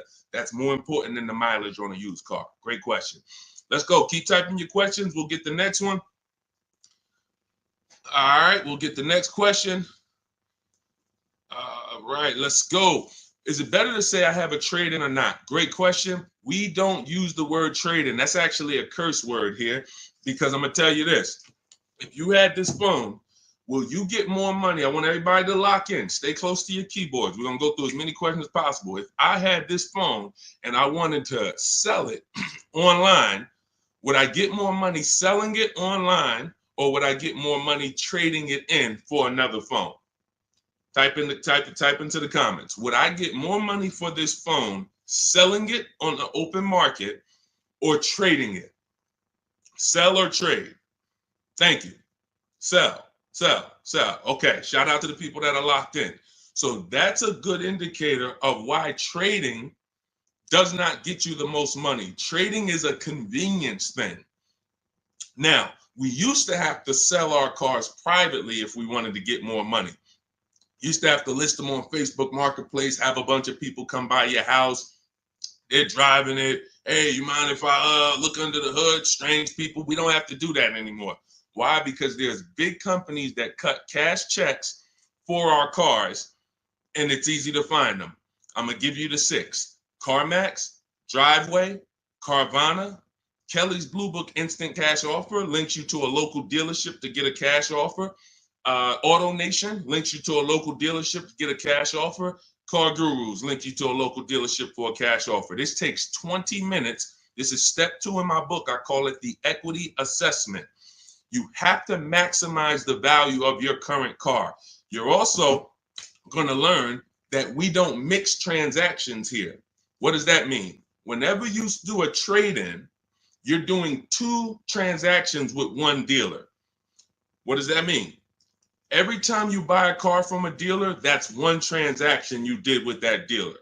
If you trade your car or sell your car to them, because that's what you're doing a 2nd transaction with that dealer. If you get your loan from them, you're doing a 3rd transaction with that dealer. And every time you do that, you're doing exactly what they want, because you're not giving you're not bidding out your loan on the open market to give multiple banks and lenders a chance to compete, and you're not listing your car on the open market, giving all of those 6 buyers that I just named a chance to compete. That's how you get the most money. You cannot get a great deal without maximizing each part of the transaction. You can't think that the same dealer that you bought your car from is going to pay you more money for your old car than anyone else would have paid you. That's why we do not trade. There's only one circumstance where you must trade. That's if you have a lot of negative equity and you can't pay the difference. So if these companies, Carvana, Kelly's Blue Book Instant Cash Offer, CarMax, all the companies I named, they're going to pay you more than any dealer. Now, if you have negative equity after you get those offers, then you'll see, all right, the best thing for you to do is to pay the difference. Because if CarMax's offer is 19 and no one else is going to touch that, that's going to be the smallest amount of negative equity that you can have, because you got the highest amount for the car. If you go and trade that in, that dealership might only give you 17, which means whatever negative equity you had over here selling the CarMax, 2,000, 3,000, 5,000, it's going to be more because you're getting less for the car. So but if you can't pay the difference, cover the difference of the negative equity, then do a clean transaction. That's what I recommend. But some people don't have the cash to do that. Then you must trade, which means you go and whatever dealership wins your business, they're going to have to be the ones to trade, because you need them to bring that negative equity over to the new deal. That's why you must stay out of negative equity. You must learn the reasons for negative equity. You must understand what causes negative equity, and then you must stop it. Because some of you, every single transaction you do, you have negative equity. There's a reason for that. You don't understand leasing. That is your problem. That's another question we'll go into, but that is the problem. I've been doing this 14 years, working in car dealerships. I've been educating people like you online since 2021. We got thousands of students, 10,000 books. So we do this. Negative equity is caused by either a short-term emergency where you switch your cars. Hey, I needed a bigger car. I thought I was going to keep this car forever, 8, 9, 10 years. But, my wife just had triplets. We needed a bigger car. We got to switch it. That's fine if you're going to pay off the car and keep it long-term. But if you're just switching cars, hey, I get a loan, 5-6 year loan, switch the car in 2 years, 3 years, roll the negative equity over. You keep doing that. The reason is you don't understand leasing, and you're in a financial structure that is going to penalize you for these short-term trades, and when you should be learning about getting below market leases. And we talk about that a lot on the stream. So great question. We do not trade. All of this is in my new digital book, Cars from Home, 7 Steps to Saving Time, Money, and Avoiding Dealerships. You can get a copy for 75% off as part of our launch offer in my TikTok bio, in my Instagram bio, in the YouTube comment section, or in the Facebook comment section. But it's only for 30 minutes. Once the 30-minute timer goes to zero, it's $97. And it's worth every penny at $97, but $24 is better. So go there, get your book, come back to the show. All right, see you in a sec. Go ahead, Dolan. Next question. $10,000 upsell. And you know what? Listen, this person grab this question, Dolan, for the next question. She said, I bought a vehicle during the pandemic, $10,000 upsell. I want to tell her about Bonita, but that'll be the next question. Let's get to C. Robinson on Instagram. We're in the midst of trying to lease a car. It's exhausting. Well, you're doing it the way they want you to do it. You're in there begging for discounts. You're in there walking into dealers, hoping you can get a good price. And what you don't understand is that 80% of dealers are overpriced. There's nothing you can do about that. Picture 10 dealerships on a block. 10 dealerships, they're all Nissan dealerships on a block. 8 of them are not going below a certain number. Doesn't matter how much you negotiate, yo, I'm not doing any better than this. And when they look at you and say, hey, Mr. Robinson, this is my best price, they're not lying. That's their best price. That's not their competition's best price. Their competition's best price is totally different. And what you have to learn is when you're looking at car dealerships, it's not like the Apple store. The Apple store, I go get an iPhone here, I could be in Southern California, it's going to be the same price. I can go up to Canada, it's going to be the same price in most cases. This is a convenience aspect. They fooled you into thinking, oh, the Nissan dealer you're at, we're just the closest one, but we're all the same. They're not the same. They compete every single day to see who's going to sell more cars. They report their numbers at the end of the month. They're competitors. They sell cars for different prices. So what you have to now do is bring that competition into your car shopping. You cannot do it going from dealer to dealer. If 8 out of 10 dealers are overpriced, then you need to figure out, how do I talk to all these dealers or communicate with them at one time to where I'm going to be able to get numbers from all of these dealers or whoever has a car, and I'm going to pick the winner. That is what we do. That's why our entire mindset and philosophy is called Cars from Home. There's only 3 reasons we're in a car dealership: to test drive, then we leave; to have our car appraised if we're selling it to a used car manager, then we leave; or to pick up our car because they don't deliver. That's the only 3 reasons. We are not there to talk numbers. We're not there to find out what's the specials of the day. We do all of that from home, online. You have the internet at your disposal. You wouldn't walk into a store to buy a $2,000 TV. Nobody would. No one who wants to get a good price on the TV, you'd be at home looking at all the TVs online and then saying, okay, boom, that's the best one. And you can make that decision in minutes because you have the internet at your disposal. It's the same way with cars. We have the online shopping system that allows you to get 5 offers because you must get 5 offers. I just told you 80% of dealers are overpriced. So that means 4 out of 5 dealers are overpriced. When you walk into Nissan and say, hey, there, can I get a quote on a lease? And they give you $799 a month, you leave saying, man, Nissan's expensive. No, Nissan of Bergen County is expensive. Nissan of Bay Ridge is expensive. You need to understand that that is one dealership. And when you grasp that, you won't be going into dealerships to get prices anymore. You'll be sitting at home like we do, getting prices online so that you can see. When you go to my book page, you'll see dozens of people. We share all. I've helped so many people learn this. I'm so fortunate because once I saw that they were able to do this, it just made me say, let me keep sharing their stories. See, anyone knows, okay, Deshaun, you've been selling cars 14 years. You've been doing this since 2006. Obviously, you can get great deals. That's why all I do is share what my people who learn from me get, their deals, because they're all that matters. So you want to get 5 offers, Mr. Robinson. It doesn't matter if you're going to call and do it. Talk to sales managers. If I was calling, I would be calling and talk to salesmen. Now, who does not like talking to car dealerships? Type me in the comments. Stay close to your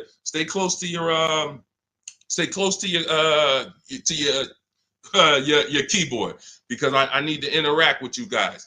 Who does not like talking to car dealers? Because there are some people who do.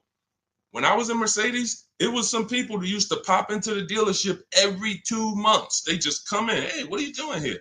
And they're like, it's just, they get a thrill out of it. But if you don't like talking to car salesmen, type me or type hate it. I would only talk to managers if I enjoyed talking to car dealerships. I would only talk to managers if I enjoyed it. I would never be talking to car salesmen about a car deal. I would only talk to managers. That's one way to do it.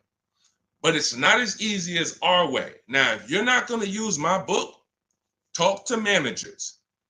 Talk to managers. You must get 5 offers because then you're going to see how the heck is the same car, same $35,000 car. One dealership's charging me $560, no money down. One dealership's charging me $490, no money down. One dealership is charging me $395, no money down. How are these offers so different? because you're proving to yourself what I'm trying to tell you, which is 8 out of 10 are overpriced. That's their best offer. Charlie, that you've been buying cars from for 17 years, you done sent your kids to him, he might not compete. He's happy as long as you keep coming in and letting him control your deal and saying, hey, I made you a good deal. But once you start putting Charlie against the competitors, you're going to see Charlie was probably overcharging you all these years. And he's happy as long as you don't shop. But everything we do is by email. We do not talk to car salesmen. Everything we do is by email. In my book, I have scripts, templates. They're all email scripts. I'm not giving you script. Hey, don't ever say you don't have a trade-in. All of this stuff they've been trying to teach y'all since 2009 that never worked, that still had you having a horrible experience. We don't do that. I'm not teaching you to go negotiate with someone who negotiates 3 times a day, 5 days a week. I'm not going to do that. But what I am going to do is teach you what to say by email to everything they're going to say to move the conversation forward with multiple dealerships at once so you can get 5 to 7 offers. That's why in my book, step 5 is called the 25 to 5, where we connect with 25 dealers online. We do it in 20 minutes, and you use my email scripts to move the conversation forward to get 5 to 7 offers. Once you get 5 to 7 offers, you're going to see the best one. You make your deal in literally minutes. This will take you 90 minutes. This is so simple to do. That old way you'll never go back to. That's the system for buying new cars and leases. Shopping for used cars is different. We still don't talk to salesmen, but it's a different system because we use the marketplaces. But that's your problem with shopping for a lease right now, C. Robertson. You are in the wrong places, talking to the wrong people, trying to beg for discounts when you need to step out of that and start making dealers bid. That's all in my new digital book, Cars from Home, 7 Steps to Saving Time, Money, and Avoiding Dealerships. It's the whole blueprint, step by step. You can't mess it up. We got grandmothers, single mothers, introverts. Doesn't matter. You cannot mess it up. So get your copy for 75% off in my TikTok bio, my Instagram bio, the YouTube comment section, or the Facebook comment section. Only for 30 minutes. Use it. You'll never have these problems again. Go ahead, Dolan. Next question. Great question. Let's go. Negative equity. Can I still get a good trade? Not necessarily. This person has negative equity and they're asking, can I still get a trade in value? I told you the first thing you want to do with negative equity is make sure you're getting the most money for your car. That's super important because if you could have gotten 18 for your car, but you're looking at 16 and you're saying, okay, based on 16, I have $4,000 of negative equity. Well, if you got 18, you'd have 2,000 negative equity. So part of this entire transaction, which I call the equity assessment, is making sure that I have found the buyers who will cut me a cash check and pay the most money. I do not go into dealerships and have them look at me and say, yeah, well, based on what we could pay, you got about 8,000 negative equity. Again, you're not going to pay more money than CarMax, Driveway, Carvana, Kelly's Blue Book Instant Cash Offer, AutoNation, and Car Guru, Sell My Car. These are 6 offers, and these are people who every day they are fighting to buy vehicles. These are the people you want to be selling your cars to. People who every day all they do is get up and buy cars. People coming in there, hey, I'm here to pick up my check. They inspect the car, go into the accounting department, cut the check. Thank you, sir. Take off the license plate. Next. This is what they do. They're not trying to sell you a car. They're trying to buy cars. That's why we want to put our car in that market. So that's the first thing. Now, when you look at that, I have 2 strategies in my book for negative equity, and then a third one that doesn't lead to a car, because there's only 2 things that I've seen that stop people from getting cars depending on their situation. Credit is too bad, negative equity is too high, and they can't transfer it. We had people, I remember I was at the dealership, I'm at Mercedes, I got people with 800 credit scores not getting a car. They could afford it, can't transfer it. The bank's not going to approve it. They got 10,000 in negative equity. They're trying to roll it over to a $40,000 car, and they're trying to do no money down. So they want to finance the tax. They want to roll in the tax, the fees, and the negative equity. Bank's not doing it. That is how you could not get a car with negative equity. But there's 2 situations where you can. First one is if you can pay that difference. I already mentioned that. You get your 6 offers: Driveway, Carvana, Kelly's Blue Book Instant Cash Offer, CarMax, Carvana, Kelly's Blue Book Instant Cash Offer, Driveway, and Car Gurus and AutoNation Sell My Car. 6 offers. If you can pay the difference, do it, because now you got a clean transaction. Now there's no baggage. I'm going in to shop for my car. Now, you have to time your transactions. In the book, I teach you how to time the transaction. You're not selling the car to them right away because you got to go find your car first. But here's another great thing about these companies. When you find out your car is worth 18, that's my highest bid. Now let me go shop for my new car. I'm going to keep y'all right there. I might not sell my car to y'all for 30 more days or 45 more days, but y'all going to be right there. They're not going to be like, hey, we only want to buy the car today. If you don't sell it to us today, we don't want it. No, they're going to be there in 30 days. Now, the offer might change a little. I always say you run it again every 2 weeks. See if it's changed. You know, car values do drop, but usually by a small amount. But the point is, once you know what your highest offer is, now let me start getting bids for my new car or my lease, or let me start looking at the market for my used car to find my below market used car. Once I find that car, once I find the 20% dealership, remember that if you're locked in on that 80% are overpriced and 20% are the best prices, type 20 in the comments. For the people who understand, oh, Deshaun, I keep hearing you say 80% are overpriced. So that means I should be focused on finding the 20, right? Yes, type 20 into the chat. So I know you are locked in on understanding this. So now you're looking for this 20% dealer who's going to sell the used cars at the best prices, who's going to give you the best prices on the leases. I'm not seeing enough 20s come in the chat. Come on, y'all, lock in. Don't be distracted. It's too many things. Don't be reading other people's comments. We got some weirdos that come in every day. They talking about stuff that's unrelated because they're trying to distract you.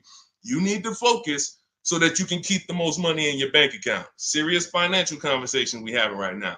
So now you're shopping for your 20% dealer. Now, perfect. I found my below market used car. I found my below market offer on my lease. Now, as soon as I find that, I'm asking the used car manager there that I'm about to make the deal with, can you look at my car? Can you tell me what my car is worth? Now, we do this online because a dealership, no used car manager worth their weight or worth their title can't put a number on a car without seeing it. They do it all day long. Sit there, look at the auction, put numbers on cars, So we can literally say, hey, can I send you all the information about my car? Can you give me an idea of what you could pay for it? Once we send them the year, make, model, send them pictures, they might say, okay, look, I'll give you about 17 for it. I need to see it. They're always going to say, I need to see it 100%. But you're about to go over the finish line with them. So now what they can pay for the car is what they can pay. You can't look at what CarMax was giving. You can't look at what you were getting through AutoNation, the car buy. You can't do that because, again, this is a dealership who's beat all their competition to sell you a car. That means they're selling you the car at the lowest price. The chances of them being able to beat all the competitors who wanted to buy your car is very, very slim. Very slim, almost impossible. But every now and then you will run into a deal like this. And this just happened with Melissa. Where's Melissa? Melissa, she gets her 2025 Honda Pilot. She didn't want to buy anymore because I told her about the 8-year rule. She found out she wasn't keeping her cars 8 years. She should be shopping for leases. She was spending so much money buying these cars, replacing them every 3 to 5 years, and she was losing on resale and depreciation. So once she learned about the 8-year rule, this is step 1 in my book, she said, Deshaun, I'm not buying anymore. I'm going to be leasing. So she shops for her below market lease. She ends up getting a cash check. She gets her highest offer from Carvana for her old 2018. It left her with $12,000 of equity. Now, once she made her deal on the Honda, she asked the used car manager to look at the Kia. He matched the Carvana offer and gave her $12,000. That does happen sometimes. Every now and then, you're buying from a dealer and they can look at that used car and say, you know what, that car is valuable to me. And they will be able to match the offer that you got from the online buyers. But it doesn't happen in most cases. So you usually, but you don't want to get rich. You know, if I knew that I was getting 19 over here and they tried to offer me 14, that's when I'm going to be like, hold on, I might have to go and look at my other offer or my next best offer because it sounds like you're a little too low. But this is what you are. When you're at the mercy of trading, this is what you do. You can look at the market value of what you get and you're like, I know you're giving me nowhere near that. That's why I need y'all not to be trading cars.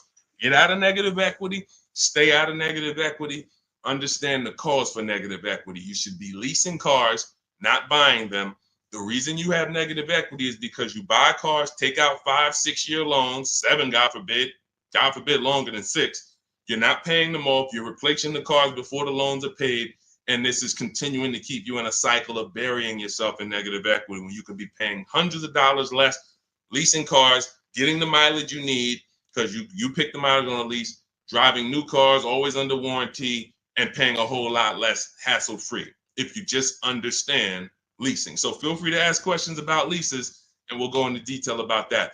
But that's the answer to your question. Everything we're teaching is in my new digital book, Cars from Home, 7 Steps to Saving Time, Money, and Avoiding Dealerships. You can Google it. You want to jump off and go Google that book. It's 5-star rated. Thank you to everybody who's reviewed it, rated it on Goodreads. Part of our welcome offer, you get your copy for 75% off. You won't pay the normal $97 price. It'll be in your inbox in 5 minutes. You'll have everything I teach for below market deals on leases, purchases, new cars, used car, high mileage drivers, understanding leasing, everything in minutes. In my TikTok bio for 30 minutes, Instagram bio, the YouTube comment section, or the Facebook comment section. Get there before 30 minutes is up because after that, the price goes back up to $97. That's our welcome offer. Go ahead, Dolan. Next question. Shout out to the sharers and shout out to the people running the likes up on TikTok. Y'all know it's a couple people on here that know I can see the likes just going up. Y'all keep tapping the screen and y'all see those likes run up. We appreciate you. I can't share this. We can't get this message out without you. The people who take the time to share. I see you. Hello from Jennifer. She said just shared the live. Everyone who shares these broadcasts, who tags their friends, we appreciate you. Y'all are the real ones. All right, let's go. Steve Chase. The 5.3, 6.0, 6.2 GM motors with variable valve timing are throwing lifters like crazy. Beware. Okay, well, listen, that's what we would check in our reliability and our longevity checks. See, so he's talking about the engines on these vehicles and the variable valve timing engines. Listen, there are cars that are new cars that have serious problems, especially when you consider what happened in 2020 to 2023 when we had a limited inventory supply, but we had people trying to build cars to get them out to satisfy demand. So you had a lot of cars being built on the fly. But here's the thing. Step 4 of my process, which is shopping, not buying, we're doing a longevity check, a reliability check, and an initial quality check. Any vehicle you're doing, if you're leasing or buying a new car, you need to understand these 3 terms. Initial quality is what is the data saying about the car the first 3 months? What are the owners saying? Is the technology clunky? Is it hard to use? That's initial quality. First 90 days that the vehicle has been in existence, what is the data saying? Reliability is the first 3 months.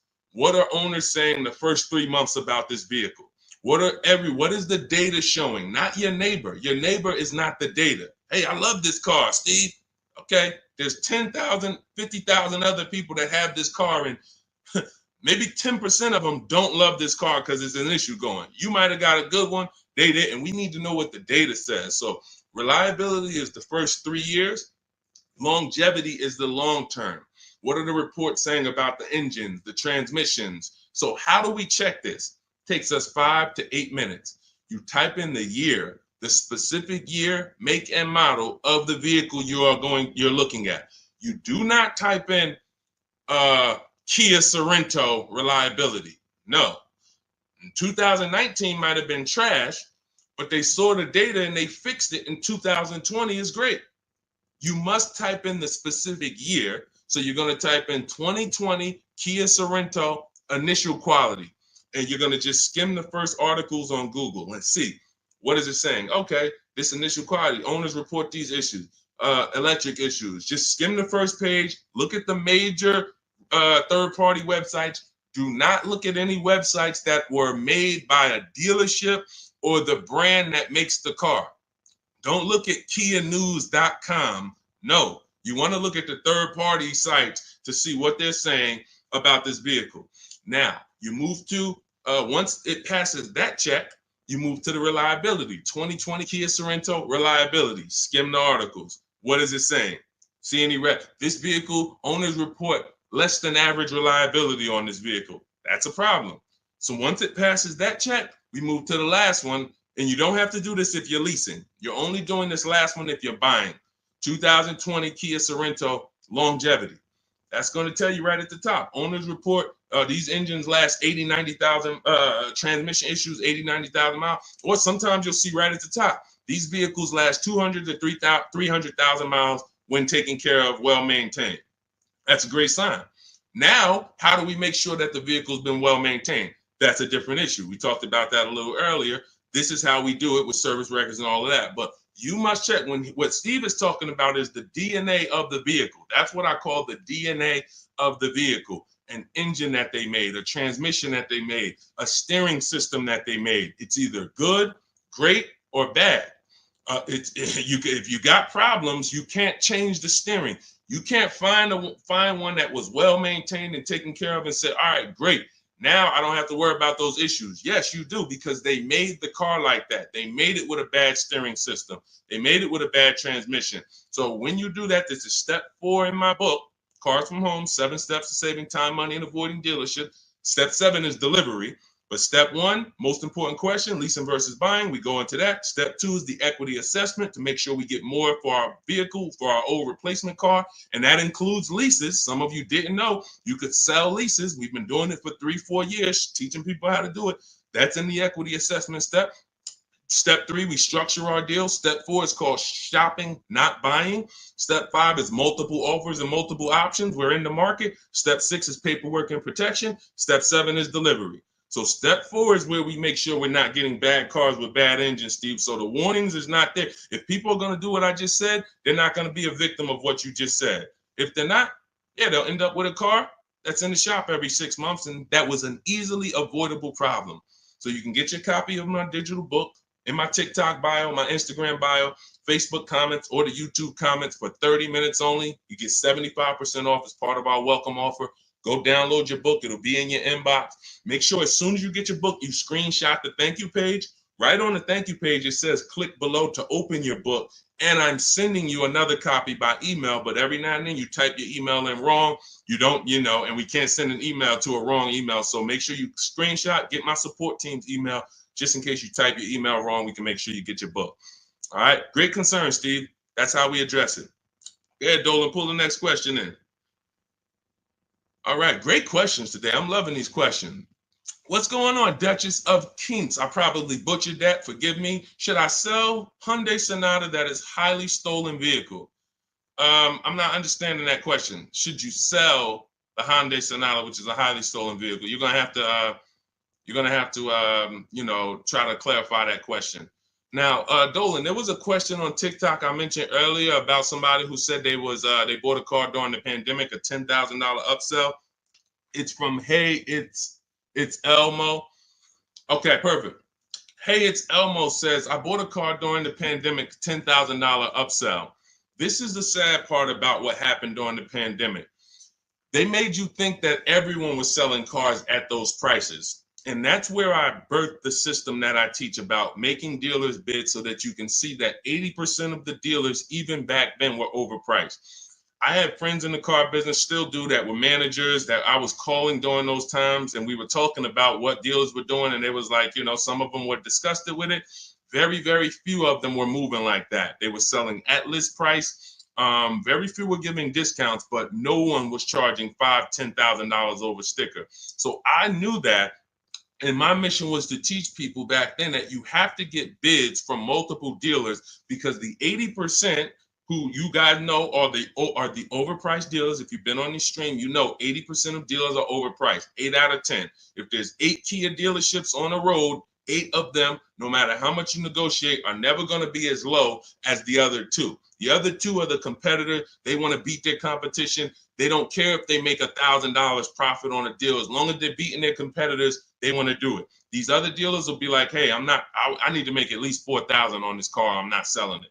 That's what you're dealing with. And they're not giving you the rebate. So all of this stuff happened during the pandemic because people didn't know how to shop. So one of the most popular vehicles during the pandemic was this vehicle I'm showing on YouTube, Facebook, and Instagram. It's the Kia Telluride. And Benita, you can look at the year. This was 2022. We were still seeing people pay $5,000 and $10,000 over sticker for these Kia Tellurides. Benita comes in, she gets bids, and she ends up with a lease at $600 a month, $600 down. She gave them $600. She drove off. There were people, and if anybody is willing to say me and tell your story about the Kia Telluride, there are people that were paying $800, $900 a month for this exact same vehicle. They were leasing them and buying them for $5,000 and $10,000 over sticker. She ends up, I don't know if she got a discount, but she probably did because you couldn't get to a $600 payment on a Kia Telluride back then without a discount. So what does that tell you? It's always going to be deals. It depends on how you shop. Somebody came to me in the gym. First thing he said to me was, man, when is the car market going to get better? We have been getting deals since 2019. There's never been a point in time in my life where I couldn't get a below market deal. So what you got to understand about the car market is it's three prices, always three prices for every car. Every time you buy a car, you need to lock in. There's three prices that could be paid. Market value, that's what most people are paying. Above market value, that's what some people are paying because they have no idea how to shop. They're easily manipulated. Dealers know how to make them pay more and have them think they won. Happens all the time. And then below market value. Below market value is reserved for the savvy people with strategies. You don't get a below market price by accident. You don't get a below market price by negotiating. Because if you're negotiating with an 80% dealer and you think, oh man, I talked him down to the bottom, he wouldn't even do no less than what he was going to let me walk out. That does not mean that was the lowest price in the market. The way you get the lowest price in the market is through bidding. It's through getting 5 offers from 5 separate dealers to get your prices. Look at somebody like Teddy. Teddy gets a BMW because people say, well, does this work for exotic cars or luxury cars? This works for every car because the bidding system works for everything. Amazon, that's how we buy everything in life. If you really think about it, bidding is how we buy everything in life except cars. Think about that. Everything in life we do, when we're buying cars, when we're buying TVs, when we're buying, just anything. Most of the websites we're on, it's teaching us a bidding system. We're looking at so many options, so many offers, and then we choose the best one. When it comes to this, Teddy's highest offer on his $73,000 BMW, you can see the price here. His highest offer was $1,123 a month. He ends up getting it for $856 a month. $856 to $1,123. 80% of dealers, look, his local dealer, read the comment in the middle. My local dealer, the one that's closest, the one he's probably been, every time he wanted to see the car, he walked in, see them. Oh, hey, Teddy, when you're ready, man, we're going to take care of you. His local dealer comes back at $937. So he's sitting at home. And look, he said, thank you, Deshaun, for the wisdom and advice. This program works. I even got them they covered his last 2 lease payments. He had to drive an hour and a half to pick it up. That's when you know you did it right. When you got to drive an hour and a half to save $5,000, that's when you know you did it right. Because a lot of times those dealers who are far from you, when they see a zip code come in on their website, man, this person is nowhere near us. They look at it as an opportunity to take a deal from their competition. And they love doing that. They love being able to say, all right, I would rather have our license plate frame in their city so that they know we got that deal. But the ones closest to you, sometimes they feel like they own you. Come on, Mo, you know, how many cars have I sold you? Remember, your father used to buy cars from me. They don't want you to shop. So when you understand that you are going to overpay by not shopping, it's a guarantee because that is how the car business makes their billions. I always say that's how the banks make their billion. We didn't get into the banks yet.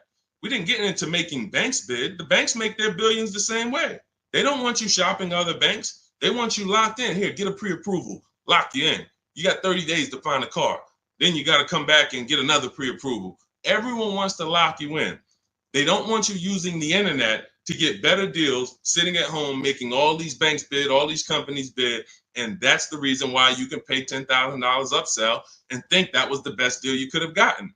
I remember when the Bronco came out, the new Bronco came out right about that time, and everyone wanted the Bronco. There was $10,000 over sticker and more. G-Wagon, same thing, $25,000, $50,000 over sticker. If you knew how to shop, you could find a dealer that wasn't paying, that wasn't charging that. Which means if you found a dealer, if you were about to sign a deal for $15,000 over sticker, $15,000, because you're thinking, oh, they're telling me this is it, it's no cars out here. And then you find a way through strategy, through shopping, and you find a deal at sticker, you just saved you just avoided a $15,000 mistake. Because if it was the only way, then it's not a mistake. If everyone paid those prices, it wasn't a mistake. This was just what everyone was paying. I needed a car, I had to pay it. But when you find a car that didn't have the markup and you get it, you understand. So let this be a lesson. I'm the bad news first person. I can't change that. Some of you, you know that. You've been on with me long enough, you've been following me, or you've been on the stream. I always admit that. I'm the bad news first person. Most times you come into my stream, it's not going to be good news. You're going to hear about mistakes you make. I used to do a class where I just broke down 23 mistakes I see most people making that's costing them thousands. But I don't leave you there. I give you the new way. If I left you there, then it would be like, dang, this is terrible. No, I gotta tell you the mistakes and how much it's cost you not knowing how to shop, how much dealers have made on you to get you to say, oh, let me do something different so that they don't keep making this money on me that I didn't have to give them. So all of this, the bidding strategies, everything I teach is in my new digital book, Cars from Home, 7 Steps to Saving Time, Money, and Avoiding Dealerships. It's 5-star rated. You can Google it. You'll never have to worry about upsell. I don't have one person that I know that have reported a deal to me. And, I can share these people all day long. You guys know all I do is share people. Eddie, Kimberly, Charles, Sean, huge discount, $20,000 discount. Kimberly, $20,000 discount on her Maserati. Charles, ridiculous deal on her Palisade. Pierre, on his pre-owned Mazda, he gets 20% off the original MSRP on his pre-owned. It was only 1 year old at the time. Zafrina gets a 0.88% lease, $579, $66,000 vehicle. Tiffany, use my book, $44,000 Mazda, ends up getting $6,500 discount from home. All of these people are making these deals from home. Teddy, we already talked about. Look, Jared, use the scripts. Lowest offer $565 a month to $520 a month. 2024 Volkswagen, no money down. No one who has learned from me has ever paid over sticker. We don't really even accept sticker price. We find the dealers who want to beat their competition, and in most cases, dealers are going to, let me show you the biggest discount I've ever seen. I've never even gotten, and now this is a specific car. Every car is different. The bottom market value of every car is different. But Milligan, she got the biggest discount I've ever seen on any car. Hold on. Milligan, a couple days ago, she got a Mercedes. She got a 2024 Mercedes EQE. It was a $79,000 vehicle. You can see it if you zoom in. Her adjusted price was $51,300. From $79,000 to $51,000. Some of you know someone who has this vehicle. If you didn't get, this is how feeling for the bottom is a losing strategy. You might have thought you did good. Sean, I got that same vehicle. I got the EQE. I got $10,000 off. I thought I won. Milligan got $27,000 off. Let that sink in. You can't feel for the bottom. You can only have dealers bid to find the bottom. You don't know what the bottom is. They want you to think you won. Hey, you got 10,000. Ain't that good enough? Yeah, I guess. I never got 10,000 off a car before. If this particular case, you would have lost $17,000 overpayment. So this is what bidding gets you. You want to learn to make people bid and stop negotiating with one dealer or two dealers. It's a losing strategy. All right, go ahead, Dolan. Next question. Great questions today. Keep them coming. Keep them coming. Dang, y'all running the likes up on TikTok. Thank you so much. We on 2 TikTok channels right now, if y'all didn't know. Every time y'all hear something y'all like, y'all keep running those likes up, man. I appreciate it. That really matters. And shout out to the people who shared, who tagged somebody. If you haven't tagged your best friend into the broadcast, I got to question what type of friend you are. Your best friend out here right now, car shop, and you don't even know it. And you getting all this gold and you haven't tagged them in. What's up, Tracy on TikTok? Lease is up in 2 months. Use the private broker. How do I know if he gives a good deal? Great question. Most brokers are ripping you off. And here's the thing, they're controlling your deal. They're not bad people. They're just about the profit. So as a broker, we work on trust. When I was a broker, it was a trust system. So I care about you more than the dealer. Let me represent your interests. Here's the problem. If you don't have a broker who's sincerely shopping the market for you, then you're losing. We always separate our transactions. I call them the 3 pillars of great car deals. Who you buy your car from, that's one pillar. You need to get a great deal there. You need to get the best deal, who you buy your car from, 80% to 20%. Who I sell my car to, that's another transaction. And that includes an old lease. We haven't talked about selling leases yet. No one's asked. But we sell leases. If there's equity, we sell them. So if you give that broker your old lease and you didn't do an equity assessment, now they have control of that. And then lastly, if you're not leasing, you're getting a loan, who you get your loan from. That's the 3rd transaction. So there's money in each of these transactions. There might be $7,000 with rebates and discounts in the car you're buying. Could be more. You saw Milligan's deal. She got $27,000 off. It was huge rebates that no one knew about. Then you have money in your old car. You might have a couple thousand equity in your lease or equity in your old car. Now you're giving them control of that. And now the car that you're, if you're getting a loan, the interest rate, you're giving them control of that. If you could have got 5.9, but they're giving you 7.9, then there's markups in your interest rate. There could be $2,000, $3,000 in markups there. So you're giving them control of all of this money. So how do we sincerely know if a broker has gotten us a great deal or not? They're giving us a market report. See, in Cars from Home, in my book, you're going to learn to do a market report. Very simple. 25 dealers in my book, step 5, we reach out to 25 dealers online. Takes us 20 minutes for a new car or a lease. I call it the 25 to 5 because we're connecting with 25 dealers online using my email script, and we're going to get 5 offers minimum. 25 to 5. So at the end of making our deal, everyone who I just showed you has a market report. They know what this dealer said, what this dealer said, what this dealer said, what this dealer said. This dealer didn't have a car. This dealer didn't have a car. This dealer had a car, it was the wrong color. This dealer, then they have these offers so that they know they didn't leave any money on the table. And they do this in 90 minutes. So literally connecting with 20 dealers takes 20 minutes. Using my scripts and all my copy and paste stuff takes 90 minutes to make these deals online. And we know that we didn't overpay. If you're buying your new car, you're looking at all these offers, you guarantee I didn't overpay. If you're getting your selling your old car, what are the numbers from CarMax, Kelly's Blue Book, Instant Cash Offer, Carvana, Driveway, AutoNation, and Car Gurus? What are those 6 offers? If the broker didn't tell you this is what the 6 offers are, this is what your offers are for your old car, they usually have a wholesaler that buys the cars from them. Hey, this person wants to sell a car. Hey, what could you pay me? And then this wholesaler cuts them a check for $1,000, $1,500, $2,000, and then they take the car. They're using their network. They're not taking you to the market. That's the problem with brokers. When I was brokering, I had a network, but it was always trying to expand. But here's the thing, every dealer doesn't work with brokers. Every dealer won't pay a broker. So you might think, well, I paid them $500 or $1,000. They want to also get paid from the dealer. The dealer cuts it. That's why most brokers make deals with the same dealers, because those are the dealers who do business with brokers. They'll cut them $1,000 check, $2,000 check. If you bring them a heavy customer who gets a G-Wagon, they'll cut them a $4,000 check. If that's not in their network, they're not going to shop you to those people.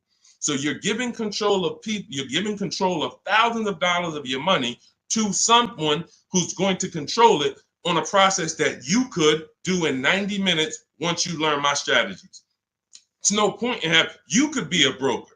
Anybody who uses my strategies could literally go to people in their town and say, hey, man, I'm a master at this. Pay me $500, I'll shop for you. This is how I would broker. I would be getting reports. If I was shopping for a used car, using my strategies in my book, the multiple marketplace strategy, you're able to see the low side of the market. I teach you how to assess what are the low side, what's the high side. I teach you how to narrow it down to your top 3 to 5 choices. I teach you how to get the new car price so you know what the real discount is and what the real equipment is. You could give that to a customer. They'll be like, no one's ever done this for me. That was worth every bit of the 500 I paid you, 700 I paid you. But if a broker is not doing that and giving you a transparent spreadsheet of offers, then they just controlled your deal, sold it to their network, and collected the biggest check for you, for themselves. That's how it works. So get your copy of Cars from Home, my new digital book, 7 steps to saving time, money, and avoiding dealerships. Part of our welcome offer. You get it for 75% off. It'll be in your inbox in literally minutes. You can go to my TikTok bio, my Instagram bio, click the website, or my Facebook comments, or my YouTube comments. Click the website to activate your 75% off. Get your book. You'll have all my strategies for below market leases, paying less than everyone for new cars, used cars, how to get quality cars, high mileage drivers. We got a lot of questions that haven't been asked today. High mileage, selling leases, all of this stuff we haven't talked about. That's all in there step by step to make sure you pay less than everyone else and you do it from home without having to negotiate or beg or have down payments or any of the stuff that they want you to think you need. But after you get your book, make sure you screenshot the thank you page because it has my support email on there as my team in case you type your email wrong. We'll make sure you get your book. We can't send the book to a wrong email. Also, as soon as you get your book, you'll see a link below. It says click below to open your book because you might want to just open it and save it right there to your computer and then come back to the stream. But go get your book. It's part of our welcome offer, but it's only for 30 minutes. Once the 30-minute timer is up, price of the book goes back up to $97. And some of you knowing what you know, knowing what we've covered in this stream so far, you understand the book is worth every bit of $97. It's worth more than that. That's a book that I could actually sell for $297. And the people who get it would be like, this book was worth every bit of the $297. So even if you miss the 30-minute timer and it's $97, it's worth every penny. But you need to get your book if you don't want to bother remembering this or whatever. It's my whole blueprint. And Google it. Google it if you want to hear from your peers about how great the book is. Thank you to everyone who's reviewed it, everyone who rated it. It really matters. All right. Goody from TikTok. Does your book explain how to find out if dealership has rebates? So a dealership doesn't have rebates. The manufacturer has rebates. See, they make you think we have a military deal. We have rebates. No, it goes to the region because the manufacturer has to keep the dealerships competitive. So he can't give one Jeep dealer $2,000 rebate without giving it to the other Jeep dealers. It doesn't come from the dealership. It comes from the manufacturer. This is a clue for you to understand that one dealer can't do something another dealer can't do. If one dealer who earned your business, when you use this bidding system and you start getting at least 5 offers for cars, beats everyone else, you'll see, wow, they're taking off $10,000. These other dealers wouldn't take off no more than $5,000. What, did they have better programs? No, they didn't. They just were comfortable selling and competing against their competitors to beat them, and they gave you all the rebates and everything they had to make a deal with you. These other dealers wanted to make $5,000 on you, $7,000 on you. They weren't going to go below that. So when they said, hey, Goody, that's our best offer, they weren't lying. That's their best offer, but it wasn't their competitor's best offer. So the only way you are going to get the rebates is for you to understand you cannot ask for them and get the truth and know the truth. You have to get bids to reveal the truth.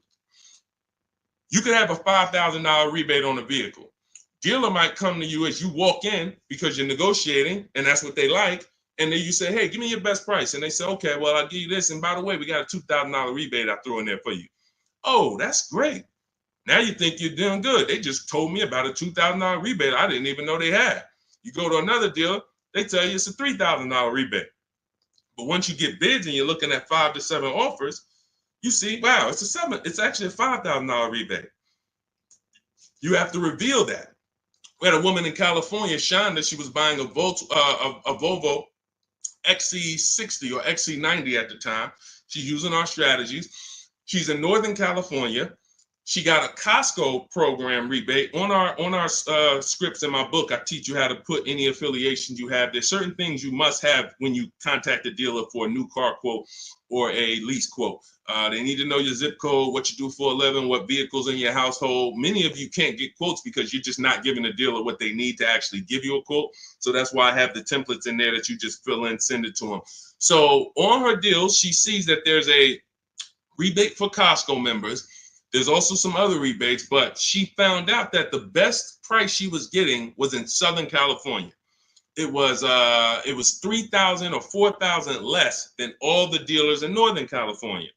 So I said, well, what are you going to do? She said, I just booked a plane ticket. It was $79. I said, that's exactly what I would have did. I'm flying to Southern California to save almost $4,000. It cost me $100 for a plane ticket, and I'll drive back up to Northern California in my new vehicle.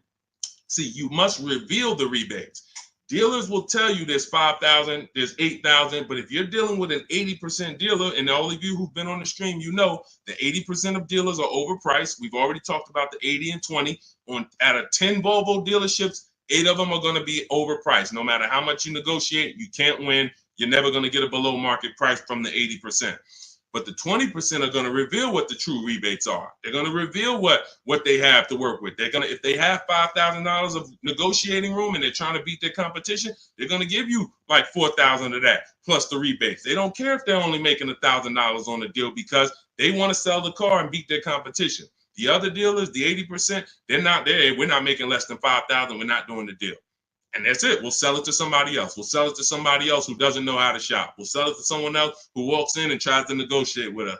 We'll sell it to somebody else who doesn't make us compete against competitors. We're not going that low to earn your business, Mr. Goody. So that's okay. That's why we sit at home.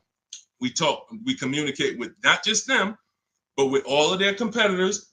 That's why the strategy in step 5 is called the 25 to 5. You're going to be connecting with 25 dealers in 20 minutes using my email scripts to get 5 to 7 offers. And next thing you know, you found the highest offer, the best offer, and it might be an hour and a half away. Look at Sean's deal where he saved $20,000 on his F-150 Lightning. Some of you may know someone who has this vehicle. Didn't save 20 grand off of it. Look, he said $73,000 F-150 Lightning. He ends up getting $49.90 discount plus $15,500 in rebates. Now, I go to him and I said, look, because some of you would have been like, wow, that sounds like a good deal. We need to go and take that deal. But here's what I had to ask him. I had to ask him, if you don't know, if you haven't seen the other offers, we don't know for sure this is the best deal. We don't know for sure this is the best deal because what if you could have been Milligan and you could have got $27,000 off? Type $signs if you want all the money off. Type all the money if you want all the money. If you would be mad saving $20,000 because you could have saved $27,000, if that extra $7,000 would make you mad, would bother you, you didn't get that, type all the money. Type $signs if you like Deshaun. Yeah, I don't care if I'm getting 20. If I could have got 27, I want the 27. So this is how we prevent that. You must get offers to find out. So the $15,500 discount from Sean is we don't know it's the best offer until we look at the other offers. Now let me find the clip where he explained how he had to go outside his state. Hold on, I got a lot of pictures here. He had to go outside his state to actually get the best offer. Hold on. Here we go, right here. He says, I guess I could have put a little more info on here. Yes, he said, I got about 15 quotes.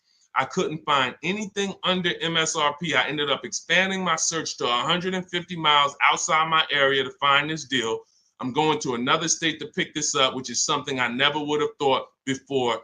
And I can't see the rest because the comment's blocking it. So he was local minded like you.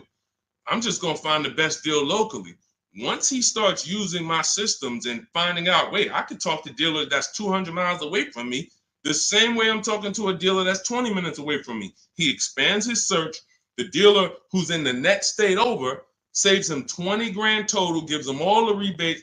He drives to the next state to pick it up. That is how you win. What's up, Aways? Good to see you. That is how you win. Local business is dead. That doesn't mean the local dealer won't win the bid, but they must win the bid. Car dealers are not your friends. Hey, you might have been, it's going to be hard for you if you've been inviting your car salesman to the barbecues and they know all your kids and all of that. The whole thing is trust. That's what they're basing it off of. And watch this. If they don't mind competing, you can still come to the barbecues.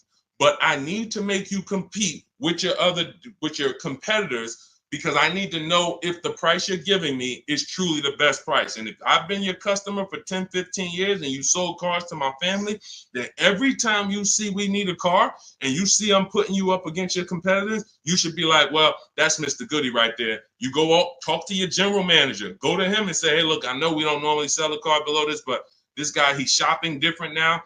He used to just walk in and let us negotiate with him, and we make five grand on him, 4 grand, 3 grand, 8 grand. And now he's making us shop. I don't really want to lose this guy's business because they buy a lot of cars. Can we do something to beat all our competitors? Talk to your general manager and get it done. I go to his barbecues, he's invited me over. I know his kids.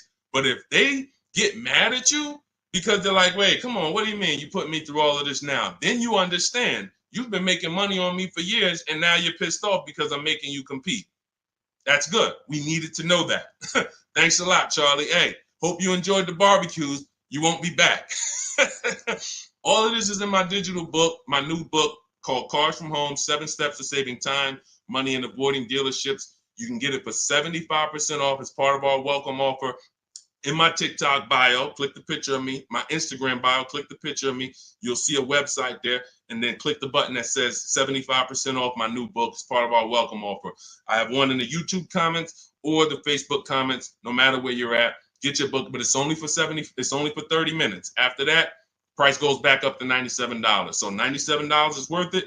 $24 is even better, and it'll be in your inbox in 5 minutes. You'll have all my strategies for below market leases, below market purchases, below market used cars, leasing versus buying, bank bidding war, making banks and credit unions bid without hurting your credit. Everything will be there for you for $24 if you get there before the 30 minutes is up. Go ahead, Dolan. Great show. I'm loving the questions today. If you're getting value out of what we're doing so far, I want you to type value in the comment section. If you are getting value out of what we're doing, shout out to the people that's locked in. Shout out to the people that are locked in. I want you to type value, value, value, value, value, value, value, value, value. I see. This is all we do. I told you from the moment we started the stream, we don't play around here. We don't hold back.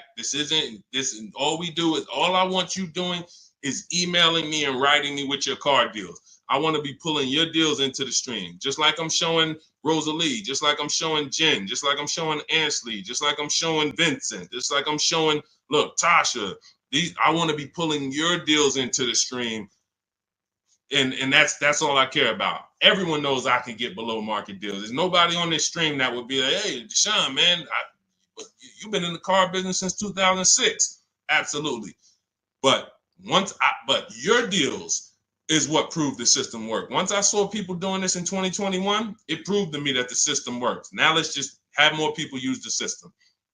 All right, let's go. We don't talk, T. I don't talk. There's no way. In fact, you said, how can we talk? Hit the Shop with Deshaun button. In my bio is a button that says Shop with Deshaun. If you qualify for us to do this together, then we can talk. But unfortunately, we got blessed, thank God. We got 2.3 million followers. Everyone wants to buy a car. If I was talking to people, I'd be talking to people all day and we'd be getting things done slow.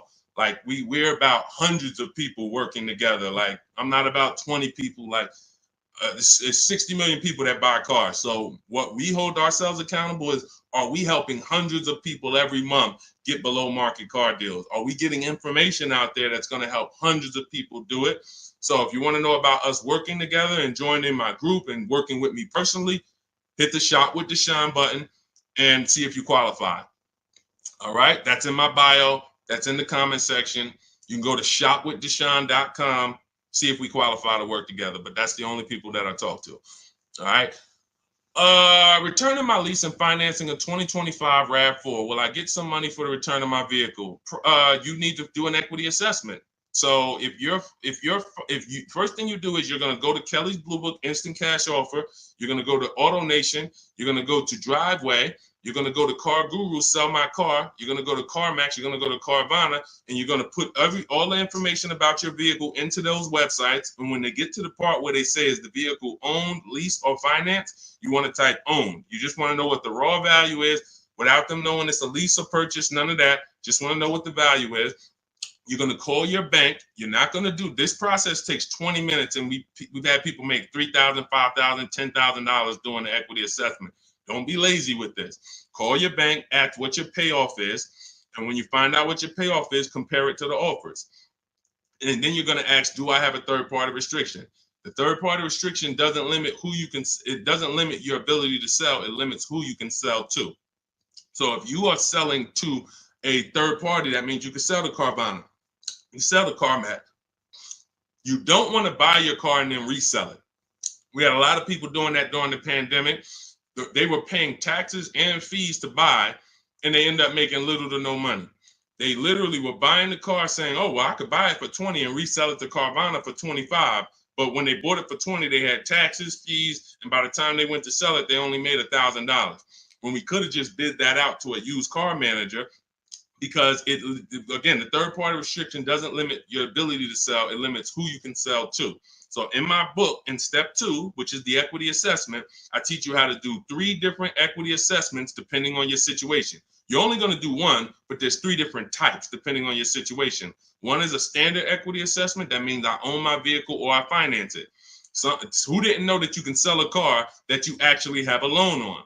Type me. Some people thought, oh, I thought I had to wait for the title. You don't. You can sell a car you have a loan on. So that's the first equity assessment, own vehicles and finance vehicles. Second equity assessment is lease vehicles. Third equity assessment is leases with a third party restriction, and we bid it out to a used car manager.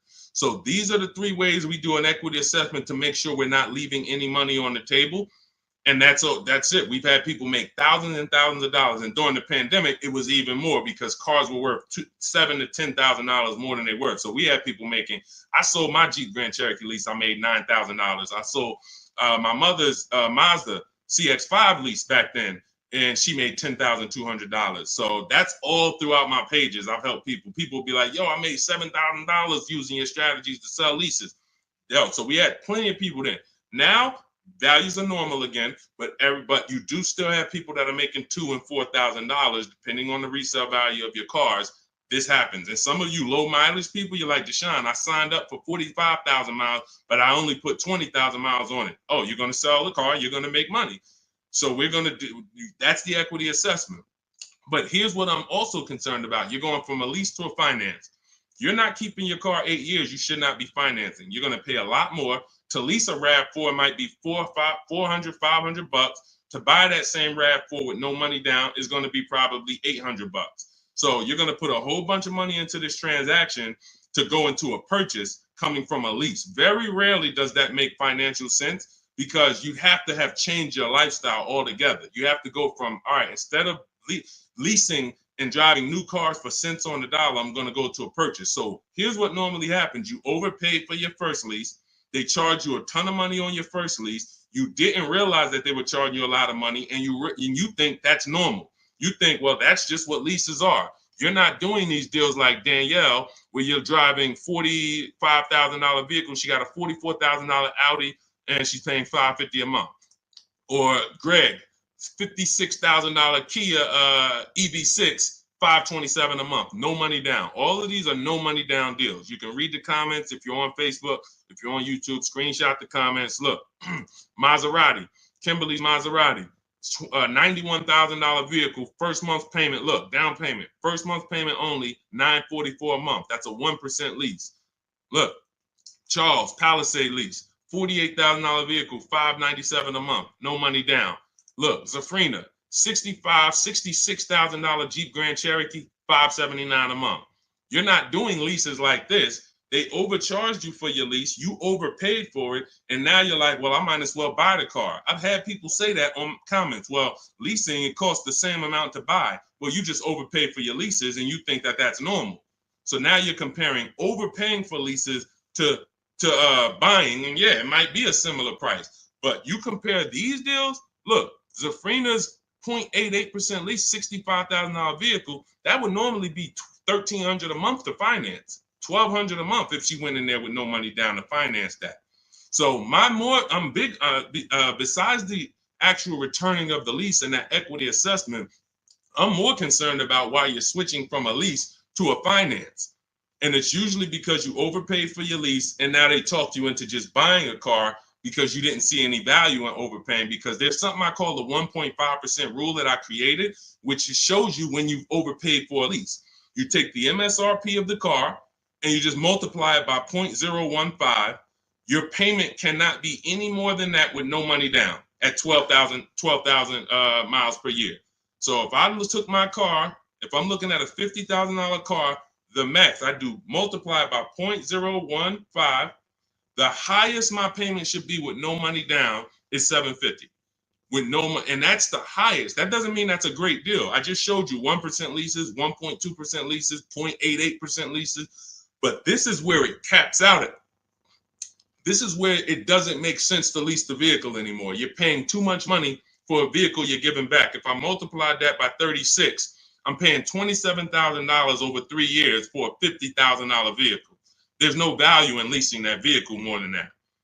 There's no value. I'd be better off buying it, but we don't do that. We just go pick another vehicle because that vehicle usually has a bad lease program. If you're shopping, if you just went into one dealer and you're dealing with an 80% dealer, then no, you probably just dealt with an 80% dealer. They overcharged you, made $8,000, $9,000, $10,000 on you, and left you out. And you were just like, well, I guess this is it. No, they made a ton of money on you, but that's why you need to learn how to get below market leases. You'll never hear me say you should be leasing cars if you're not keeping your cars 8 years. You'll hear me say, if you're not keeping your cars 8 years, you should be shopping for a below market lease. A below market lease. 1%, 1.2%, no more than 1.5%, getting bids so that you can get all the discounts and all the rebates, and so that you don't end up in an overpriced lease. Below market is all that matters. All of these deals I just showed y'all, if you type them into Google and you saw what the advertisement is for those same cars that we just went over in the last 3 minutes, you would be like, those deals, none of those deals, Danielle, Kimberly, or Maserati, none of them are even nowhere close to what they're advertising those cars for. That's how you know they're below market leases.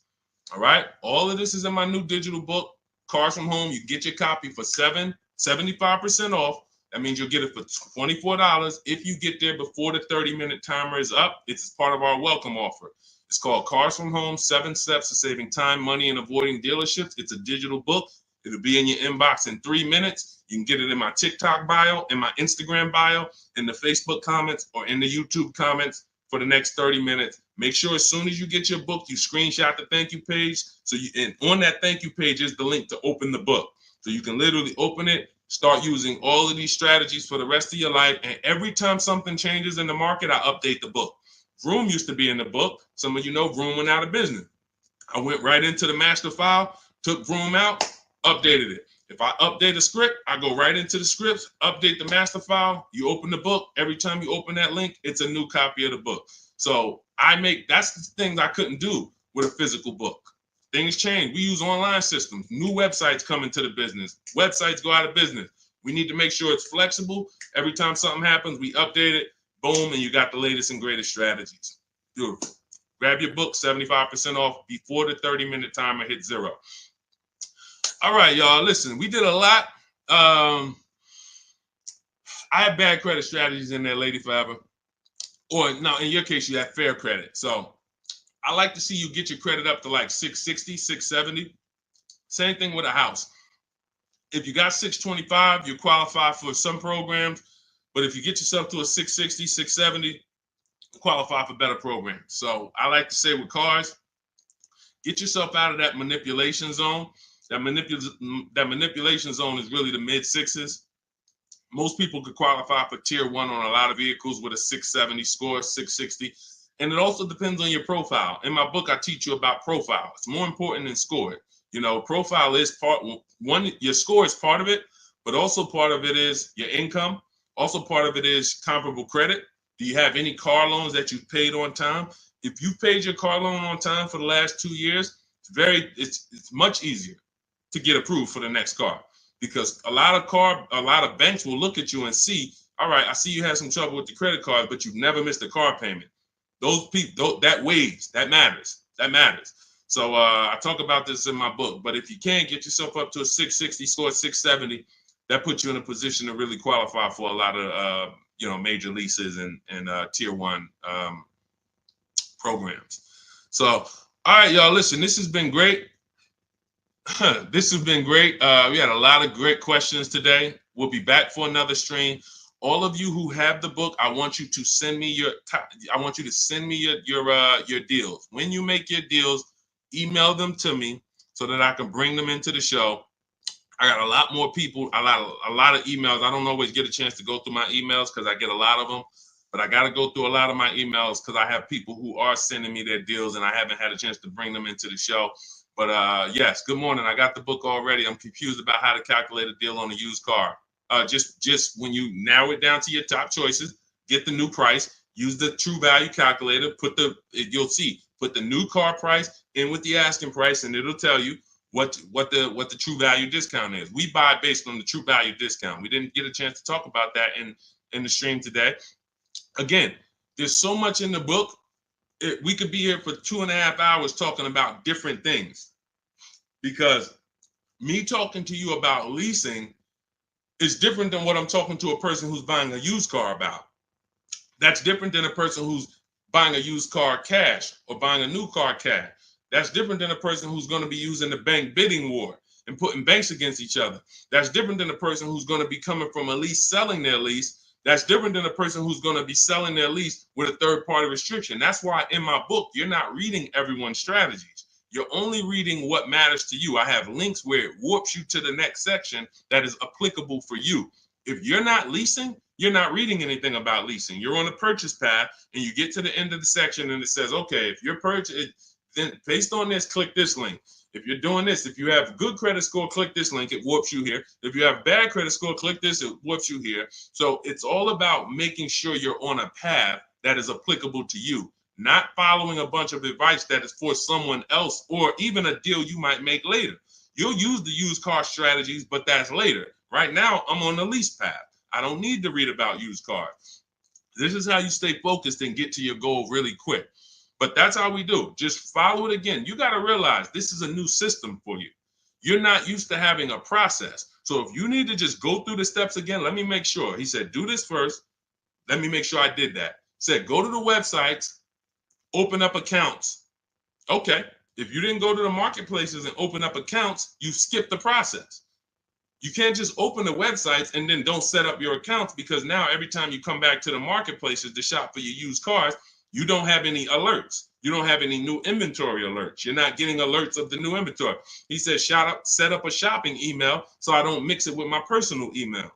If you go and you're getting offers in your personal email and you're like, Deshaun, it's hard for me to get to these offers. Yeah, that's because you got your work email, you got your internet stuff, you got your sites that you've been visiting, you got your newsletters you're a part of, and now you're trying to communicate with 25 dealers in that same email thread. It's never going to work. That's why I set up a shopping email. I say set up a Google Voice. We don't just have dealers calling our phone, so we don't have to talk to dealers. We don't have to, yo, Deshaun, how can I stop these dealers from blowing up my phone? You skipped the step. You didn't set up the shopping phone number for free that I told you to set up.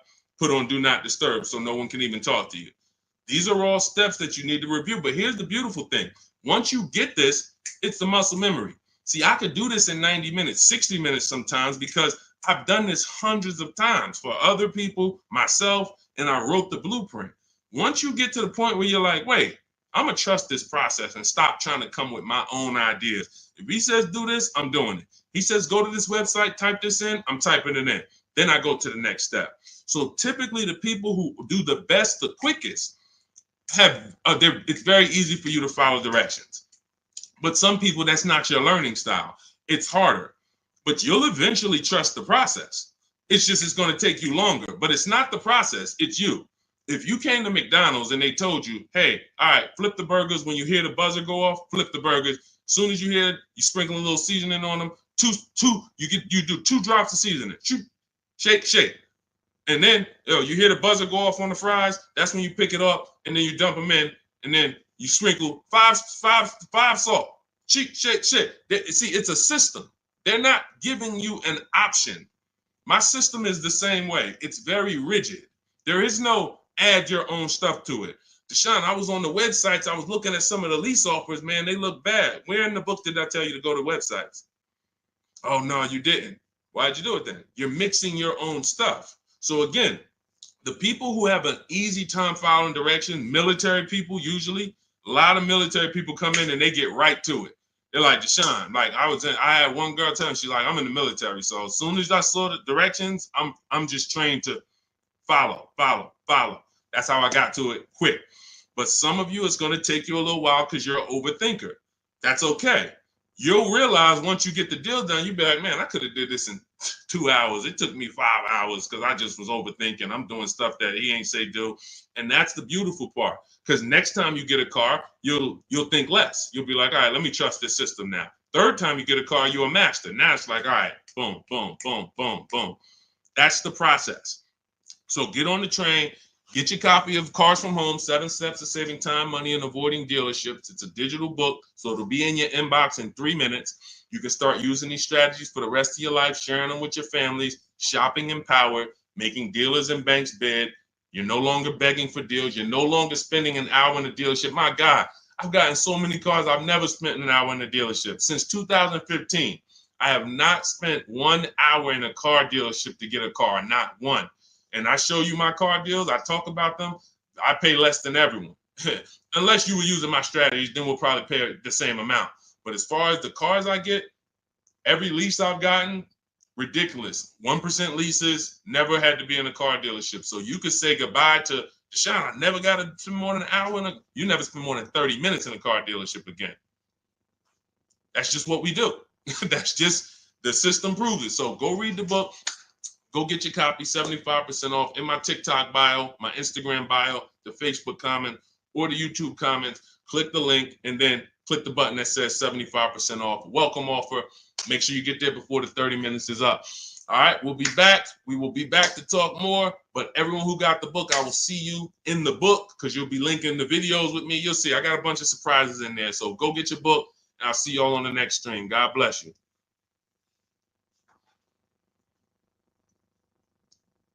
Yeah, this was a good one today. Had fun today.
Shout out to everybody who's here. We're about to start our car shopping questions and answers live. We'll be answering as many questions about car shopping, leasing, buying, pre-owned cars as we can in about an hour. So feel free to start typing them, and we'll get the show on the road. If you don't know me, my name is Deshaun. I'm known as Deshaun, the Auto Advisor. All I do is focus on teaching people online strategies to pay less than everyone else for new cars, used cars, and leases. I spent 14 years in the car business. In the last 3 years, I've been teaching people like you all around the country how to get below market deals. It's only 3 prices you can pay for any car: market value, above market value, or below market value. My mission for those who are locked in and willing to listen and willing to apply these strategies is for you to pay below market prices for any vehicle that you get. Everything we're going to be talking about is out of my new digital book. It's called Cars from Home. It's already 5-star rated. You can Google it. It's called Cars from Home, 7 Steps to Saving Time, Money, and Avoiding Dealerships. And you can get yours for 75% off as part of our welcome offer. You can get it in my TikTok bio, in my Instagram bio, or in the YouTube comments or the Facebook comments. If you go into my bio, just click the picture of me, go grab your book for 75% off. You won't pay the normal price, and you'll have it in your inbox in the next 2-3 minutes. But make sure when you get your book, you screenshot the thank you page so you can have my support team's email as well, just in case you type your email wrong. But that's our welcome offer to you, 75% off Cars from Home, if you want the entire blueprint of everything we're going to be talking about. Okay, so with that said, now the housekeeping is done. You guys know that's only a 30-minute offer. So after 30 minutes, that welcome offer is gone. So if you like what you're hearing, definitely go and grab your copy of Cars from Home for 75% off in my bio or in the comment section. So, all right, let's start here. First question, should husband and wife buy together or separate based on better credit? Okay, so there's no right or wrong here, but if you're saying what gives us the best chance for the best approval, you know, you can say, all right, we can go on, we can try to go on together. Could you get approved by yourself? And so I keep my credit into, with no additional debt. Or if I'm trying to build credit and you're trying to build credit, then all right, we might go on together. But if it's not necessary for us to go on together, then you may want to keep your credit profile separately and just, get the person who can get approved the individual approval. But if you are building and you would like to have that payment history on your credit as well, then you can add it to both people's name. It really depends on your personal goals and where you're at. There's no right or wrong. It just depends on your goals.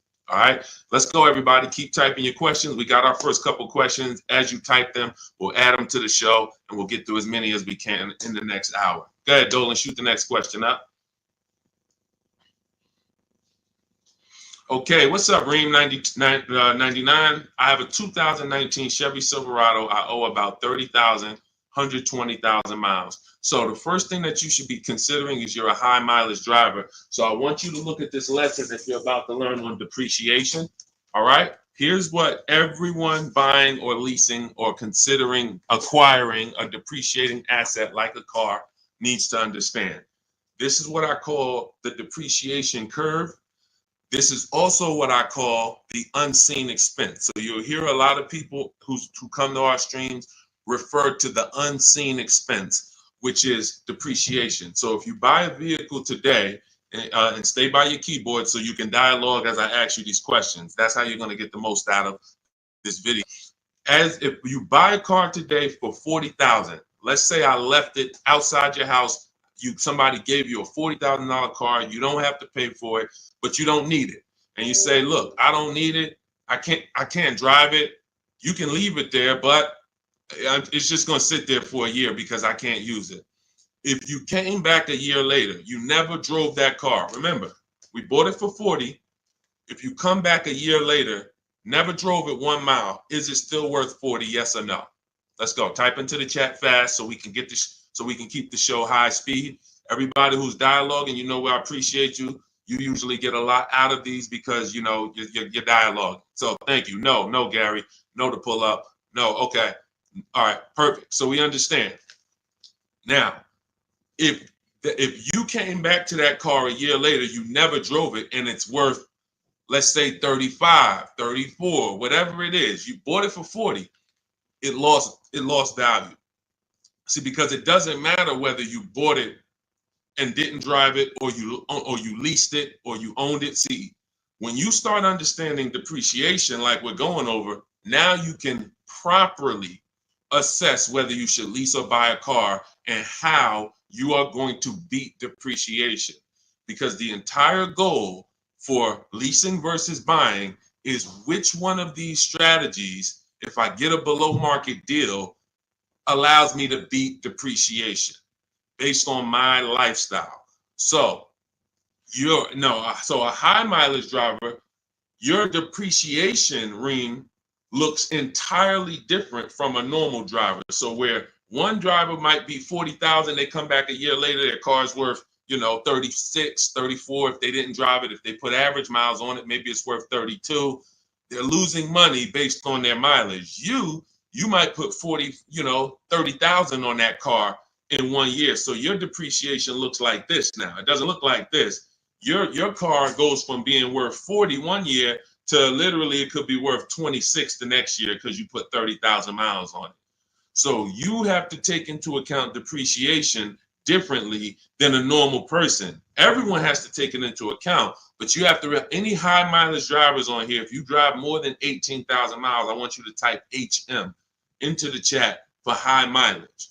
This is specifically how you need to be looking at depreciation so that you don't keep flipping out of cars and then coming back with huge amounts of negative equity because you're structuring your deals like you're not a high mileage driver and you're killing your values. High mileage drivers used to come into the dealership with, you know, cars that were 5 years old, got 180,000 miles on them, and they still have big loans left. They still have loans that show they got a loan like a normal driver, 5-year loan, 6-year loan. This is what normal drivers can get based on their ownership. High mileage drivers, you cannot do that because all you're doing is pushing your losses to the back end. You might have a lower payment of $150 less, but what's going to happen is when you go to replace this car in 5 years, 6 years, if it still has a loan, now you're dealing with huge amounts of negative equity that you have to now roll over to your next vehicle or put 10, 15, 20 grand down so that you don't have that going to your next vehicle. So the smarter thing for you to do, Reem, is to figure out right up front, how many years are you keeping your next car? And if you're keeping your next car, like if you give you an example, let's go deeper. If you had kept this same Chevy Silverado for another 5 years, it wouldn't matter. Instead of it having 120,000 miles on it, you'd have probably 220,000 miles on it. The truck could go that long. If you got a good one, a quality one, then you should be able to put that money. You should be able to get that time out of that truck. But because you're a short-term owner, you're considering a short-term replacement. Now you have to take into account leasing. Does it make more sense for me to get a below market lease on these vehicles, pay less, build in my mileage so that I can avoid depreciation? Because if you're buying these vehicles and then you're destroying the value and you're replacing them in 5 years, you're not getting all of that money that you put in that car back out of it. You could have put much less money into it and still driven the truck. So the whole goal is getting out of this stuck in the middle and thinking 5 years, 6 years is a long time to have a vehicle. It's not. You're still in short term because you're still in the big depreciation phase. See, once you get to about 8 years, that depreciation is going to start looking like this. So your truck this year is going to be worth about the same next year. It's not depreciating like this anymore, losing thousands and thousands every year. That's where you want to get to if you're buying. If you're not keeping the vehicle that long, you should not be buying, because all you're doing is riding the depreciation slide all the way down, and then you go and get another vehicle, ride it down again. Get another vehicle, ride it down again. You're never getting to the point where you could benefit like a long-term owner and stop losing value every single time. And if you're not keeping your vehicles 8 years, my rule is you lease. You shop for a below market lease. Now, we could go a little deeper on that. If somebody has a follow-up question, this is about business. I assume you're making money from that truck. So if you're making money from that truck, then you should be structuring your deal and your finances in a way that gets you the short-term wins and doesn't push the losses to the back like a negative equity. Big, like I said, you got a $400 payment, but every time you replace the vehicle, you got 15 grand negative equity. Smarter thing to do would be to have a shorter loan, higher payment slightly, but then when you go replace the car's paid off. Now, instead of having negative equity, you might have something that's worth 5 grand, 8 grand that you could use as an asset. So that's what it's about. All right. When it comes to these understanding this is all in my digital book. You have to understand depreciation is step one. Cue up the next question, Dolan. Depreciation is next step one. When you go into a car transaction, your first question is to decide how I'm going to beat depreciation, through a below market lease or through a below market purchase. But if you do a below market purchase, which means you pay less than everyone else paid, but you should have leased, then you paid too much. There's no one on here, myself included, who can get a below market purchase and then replace that car in 3, 4, 5 years and have it be less money than we would have spent on a below market lease. A purchase is always much more, even with a great deal, than a lease would be with a below market lease. So this is what we deal with up front. Leasing versus buying is the first step in my book, the most important question. That's the foundation of our deals. Nothing more important than that. All right, go ahead, Dolan. All right, come on, keep typing the questions. I know we got a lot. We'll try to get through as many as we can in an hour. Okay, BMW X7, new or used. Okay, so if you're purchasing, which means you're a long-term person, you're going to beat depreciation through long-term ownership. Whenever you're purchasing, your goal is to beat depreciation through long-term ownership. So how many people have a vehicle? If you have a vehicle that you've had in your driveway for at least 8 years, I want you to type the number of years into the chat.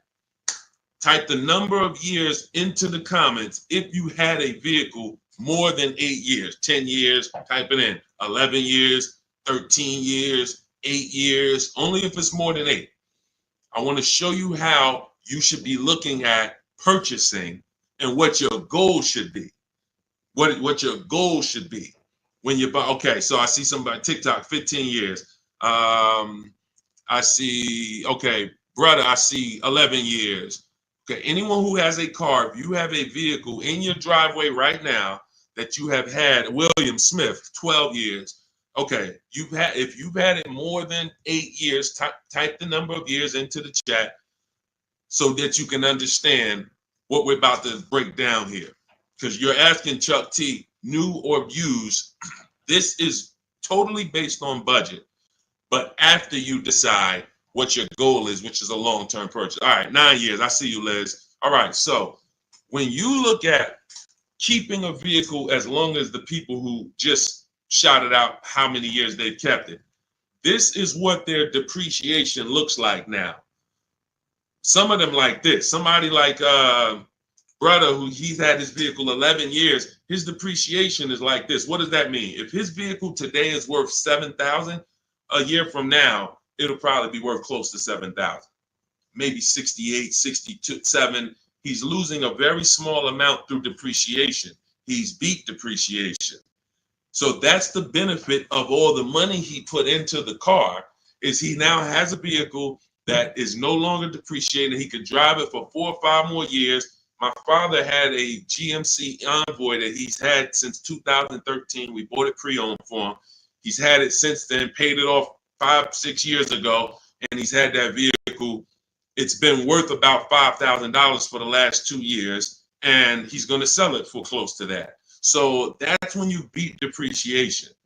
Now, when you are not buying to keep that long, you are on the depreciation sliding board, which means you're going to lose thousands of dollars in value. So as long as you have decided I'm going for long term, which I call the 8-year rule, at least 8 years, I'm going to keep this vehicle so I can beat the depreciation, pay it off, and then I'll consider replacing it or keeping it longer. But it's going to be at least 8, or I should be shopping for a below market lease so I don't tie up money in this vehicle this long.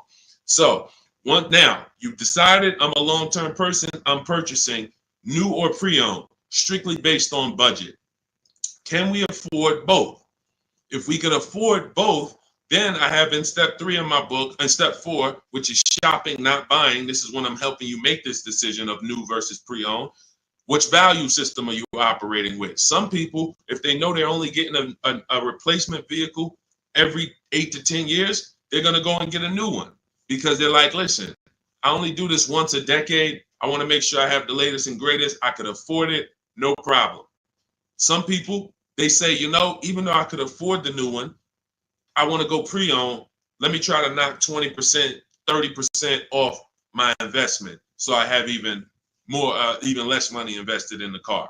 One person wants the latest and greatest. One person wants more value with a discount off of it, and they don't need the absolute latest. So that's the balance between new versus used. Can I get everything I need and want in a new car for my budget?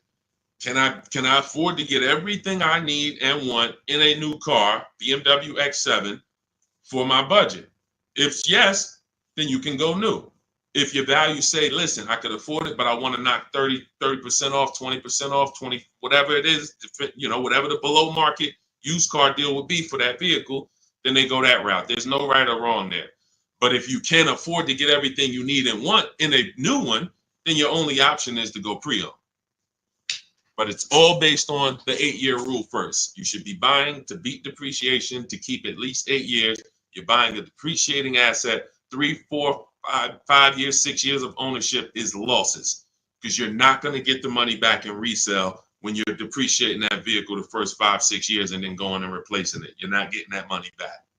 You would have been much better off getting a below market lease. Give you an example. Let's take a vehicle that's close, relatively close, price wise to that X7. Look at Teddy's, BMW. He has an electric BMW, so he got a bigger discount because there's rebates that he got. There's rebates that wouldn't be applicable on the X7, but it's a $73,000 vehicle. He's leasing it for $856 a month. That was his best offer. Now, one of the things we teach here, we do not buy a vehicle, lease it, buy it without looking at 5 offers, 5 options. If we're looking at a used car, we're looking at 5 options to make sure we're getting the best price. We do this from home. That's why my entire system, my book, everything is called Cars From Home. Cars From Home, because we're using the internet to do this. But you look at somebody like him, he paid $856 a month, no money down. On a $73,000 vehicle, some of you know every $5,000 would be how much? I know I got some new people on the stream, but I'm talking to the people who you've been tapped in. I may have a couple people who know every $5,000 when you're looking at a car is about how much per month. And you use this so that you never get scammed. When you know this, no one can throw, you need to know a basis of what a car should cost. And I'm gonna tell you why in 1 minute. Thank you, Anthony. Yes, $100. Great job. Anthony Perry knows $100. So if every $5,000 is $100, you're going to now look at a $50,000 vehicle and you're going to say, that's going to be about $1,000 a month if I wanted to buy it. That doesn't take into account, okay, I might get a $10,000 discount. We're just talking about strictly looking at the base price, total price of, the vehicle, asking price. Every $5,000 is about $100 per month on a 5-year loan. So you're looking at a $50,000 vehicle, that's about $1,000 a month. You're looking at a $73,000 BMW like Teddy was, that's roughly about $1,500, close to $1,500 a month on a 5-year loan. No money down. That's how we shop. No money down. We're just doing apples to apples. We may put money down later, but we need to know base numbers. This is base numbers. So look at Teddy. He's paying $856. You're never, if he was buying this vehicle, it would be $1,400, $1,500. That's why I say when you ask about purchasing, it's important for me to reiterate to you that if you should be shopping for below market leases, but you're shopping for purchases, it doesn't matter how great of a deal I teach you to get. You can use the Cars From Home strategies in my book, the bidding strategies, to get the best offers on your purchase, new cars, used cars. But it's not going to compare to if you would have leased, because you should have leased because you weren't keeping your car at least 8 years. You can see he's $856 a month, and even if the deal wasn't that great, even if it was $1,000, he's still literally $400 or $500 less per month than if he had bought that car only to try to trade it in 3 or 4 or 5 years and go do it again. So the leasing versus buying is the biggest principle that you need to start your car deals with. There's nothing more important than that, and we want to make sure we drive that point home. Everything we're talking about is in my new digital book. It's called Cars From Home, 7 Steps to Saving Time, Money, and Avoiding Dealerships. You can get your copy for 75% off. That's part of my welcome offer to you. This is going to have all of my blueprints, step-by-step strategies for leasing, buying, getting below market deals for high mileage drivers. It's all in there if you don't want to try to remember this. And you can get it for 75% off as part of our welcome offer. In my TikTok bio, click the picture of me. My Instagram bio, click the picture of me. Click that website, and the YouTube comments or the Facebook comments. Grab your 75% off, but it's only good for 30 minutes. After that timer hits 0, the price does go back up to $97, which is still incredible. I get it at $97, but $24 is even better. All right, Dolan, shoot the next question up. All right. Cody, how much of a down payment is needed for trade-in with $10,000 negative equity? This is a great question. Depends on what you're buying the next vehicle for and what type of discount you got off the next vehicle. So give you an example. Let's take a dramatic discount like Milligan's discount. She got one of the largest discounts I've ever seen anyone get using our bidding strategies from home. Let me pull it up so that we can now. When you get the larger discount you get, the more money you're able to roll over to that deal without having to put money down. Now, let me give you an example. Why does money down become important or necessary sometimes?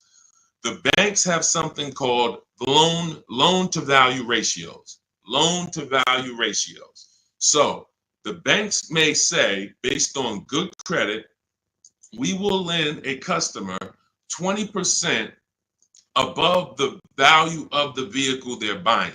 So if they're buying a $40,000 vehicle, we will lend that customer up to $8,000 more, which would be 20% of $40,000. Because the value of the vehicle is 40, the loan to value ratio is 120%. We can lend $48,000 on a $40,000 vehicle. So if a person comes in and they want to buy that $40,000 vehicle and they want to finance and add to the loan the taxes and any applicable fees, that might come out to be roughly $44,000. They'll qualify because the bank says you have up to $8,000. Now, let's say they want to bring a small amount of negative equity over to the deal, $4,000. So now they buy it for 40. They get they have $4,000 in fees and taxes, and then they have another $4,000 of negative equity that they add to the transaction. The bank will say you're still at no more than 20% above the value of the vehicle. We can approve this with no money down. The problem happens when a person wants to add $8,000 of negative equity on top of that. So now they're buying it for 40. They are getting taxes and fees added. That's 44. And then they want to slap 8,000 of negative equity on there. That's 52. The bank is going to say, no, we only will approve 20% above the vehicle's value, which is $48,000. So if you could get it down to $48,000, we'll approve it. If not, we can't approve it. The customer has to put the money down to make up the difference. So in that scenario, what you would be asking for would be above the bank's loan to value ratios. This is why I call negative equity the bad credit for people with good credit. This is why I want you to know the cause for most negative equity situations is you don't understand leasing and you're buying your vehicles rather than getting below market leases. You take out 5 and 6 year loans, you don't pay them off, you trade in vehicles, and you should be shopping for below market leases, but you continue to purchase. So you're going to continue to have negative equity in almost every case unless you start putting a lot of money down or start keeping your vehicles longer, paying them off, and then coming back and seeing how much money you could get back out of that, which I also don't recommend. But the last thing, which is very important, especially when you have large amounts of negative equity, is let's say that same $40,000 vehicle, you're using our strategies and you get a $8,000 discount. Or let's take a vehicle. Let's take Milligan's deal. Like I said, in her particular case, she got a $79,000 vehicle for $51,000. This is a Mercedes. It's an electric version. She used our bidding system. She got the biggest discount I've ever seen, and she can put any amount of negative equity on top of this deal because the bank is lending against this vehicle, this Mercedes, based on a $79,000 value. So their loan to value ratios for this vehicle would be 20% above $79,000. So if that's, let's say $80,000, 10% would be $8,000. So you're talking about $16,000 that they would lend above the $79,000. So they're looking and saying, wow, if this is a $79,000 vehicle, they don't care about what the woman bought it for. They don't know that.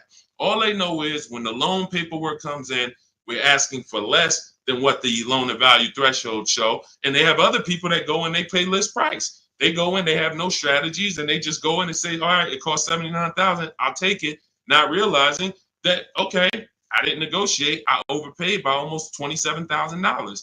That's the market value for this particular vehicle, but the bank doesn't care. The bank just wants to know that when the loan comes in, it's under $86,000 or $87,000, and they're going to approve it. So the bigger discount you get, the more room you have to move negative equity over, and that's what you want to understand. If I had a large amount of negative equity, I would be choosing several vehicles, using our bidding strategies from home. If you want to do it your way, at least calling around, talking to managers, getting multiple offers. You want to talk to salesmen and managers, you can do that. But once you get the discount, any amount of negative equity that you bring over would now go on top of your selling price. So if you got a $10,000 discount, then you brought $5,000 of negative equity over, you would be well below the bank's loan to value threshold. So it's based off of how much negative equity you have, and then it's connected to how much discount you're going to get off the value of the vehicle, which is what the banks actually base the loan to value approvals on. And if you can do that, you don't need a trade, you don't need a down payment. And I hope that's clear. If you rewatch this, rewatch this segment, it'll be clear to you. If most people understood that and the cost for negative equity, we have a lot better world. Deals. Negative equity is the one thing besides super bad credit where you can walk in with an 800 score. You're not leaving with a car, depending on what your situation is and what car you're trying to get and how much they're charging you for it. You are not leaving with a car. And that's just the sad part. So stay out of negative equity. Get out, stay out of it. All right, go ahead, Dolan. Next question. And I see you, Quintia. We'll get to you asking about Tesla. All right, Miss A, good to see you. Any advice on leasing as a first-time car buyer? Sure. Let's look for something that's mainstream because some banks do not want to be your first lease. When I was at Mercedes, unless you were like, they had a Rising Star program, which was certain college students and, would have, condition. They had to have certain things like 2 trade lines on their credit report, but that's the only people who can qualify to get a Mercedes as their first loan or lease. Some of these, luxury banks or import banks do not want to be the first one, but Honda, Toyota, Chevrolet, Ford, Nissan, and possibly Infiniti, as long as your credit profile is good, you're in that good range, high 6s, low 7s, the better, the higher the better, and you have a solid credit report, that could be 2 credit cards, but you're paying them on time, you're not using up that credit. I would be shopping based on the 8-year rule, which is the first step in my book. The 8-year rule is how many years are you going to keep the next car? That's the leasing versus buying question. And once you make that decision, if you're not keeping the car 8 years, you should be shopping for a below market lease. And I've seen so many people that would buy their first car or they would buy their children their first cars, and they're getting like $400 payments on these cars or $350 payments. That's only a $15,000 to $18,000 car. So they're usually getting, a 4 or 5-year-old, Hyundai Elantra, Toyota Corolla, if they're buying used. These are the same vehicles that they may turn around and trade in 2 or 3 years, 4 years. They're paying $350 a month, and God forbid the vehicle breaks down on them or anything. They're dealing with a used car, where you can get some of these incredible lease deals, and you can get them for, depending on the car you're looking at. Somebody had just got an Elantra, and the payment was $350 a month, brand new car, no money down. Let me see if I can find their deal. It was here we go. It's India. I joined last year. She joined our program. I do have a program where I shop with people. Depends on how you want to learn. You can go to my bio to figure that out too. But these are people who are in my program. They have the same strategies you have access to in my book, same process. It's just one's a blueprint for people who are like, Deshaun, give me the blueprint. I'll follow it step by step. You can get to all your deals. And one is done with you, where you're like, hey, let's shop together. You're basically shopping with me. So it says, got back 6 quotes, because I told you guys we don't make a deal unless we get at least 5 quotes on every vehicle. Got back 6 quotes. Fast forward 2024, I had to find a car in 2 weeks, so you don't need a lot of time to implement this. My process actually takes, max probably 3 days. If you needed a car in 3 days, we can get a below market deal that fast.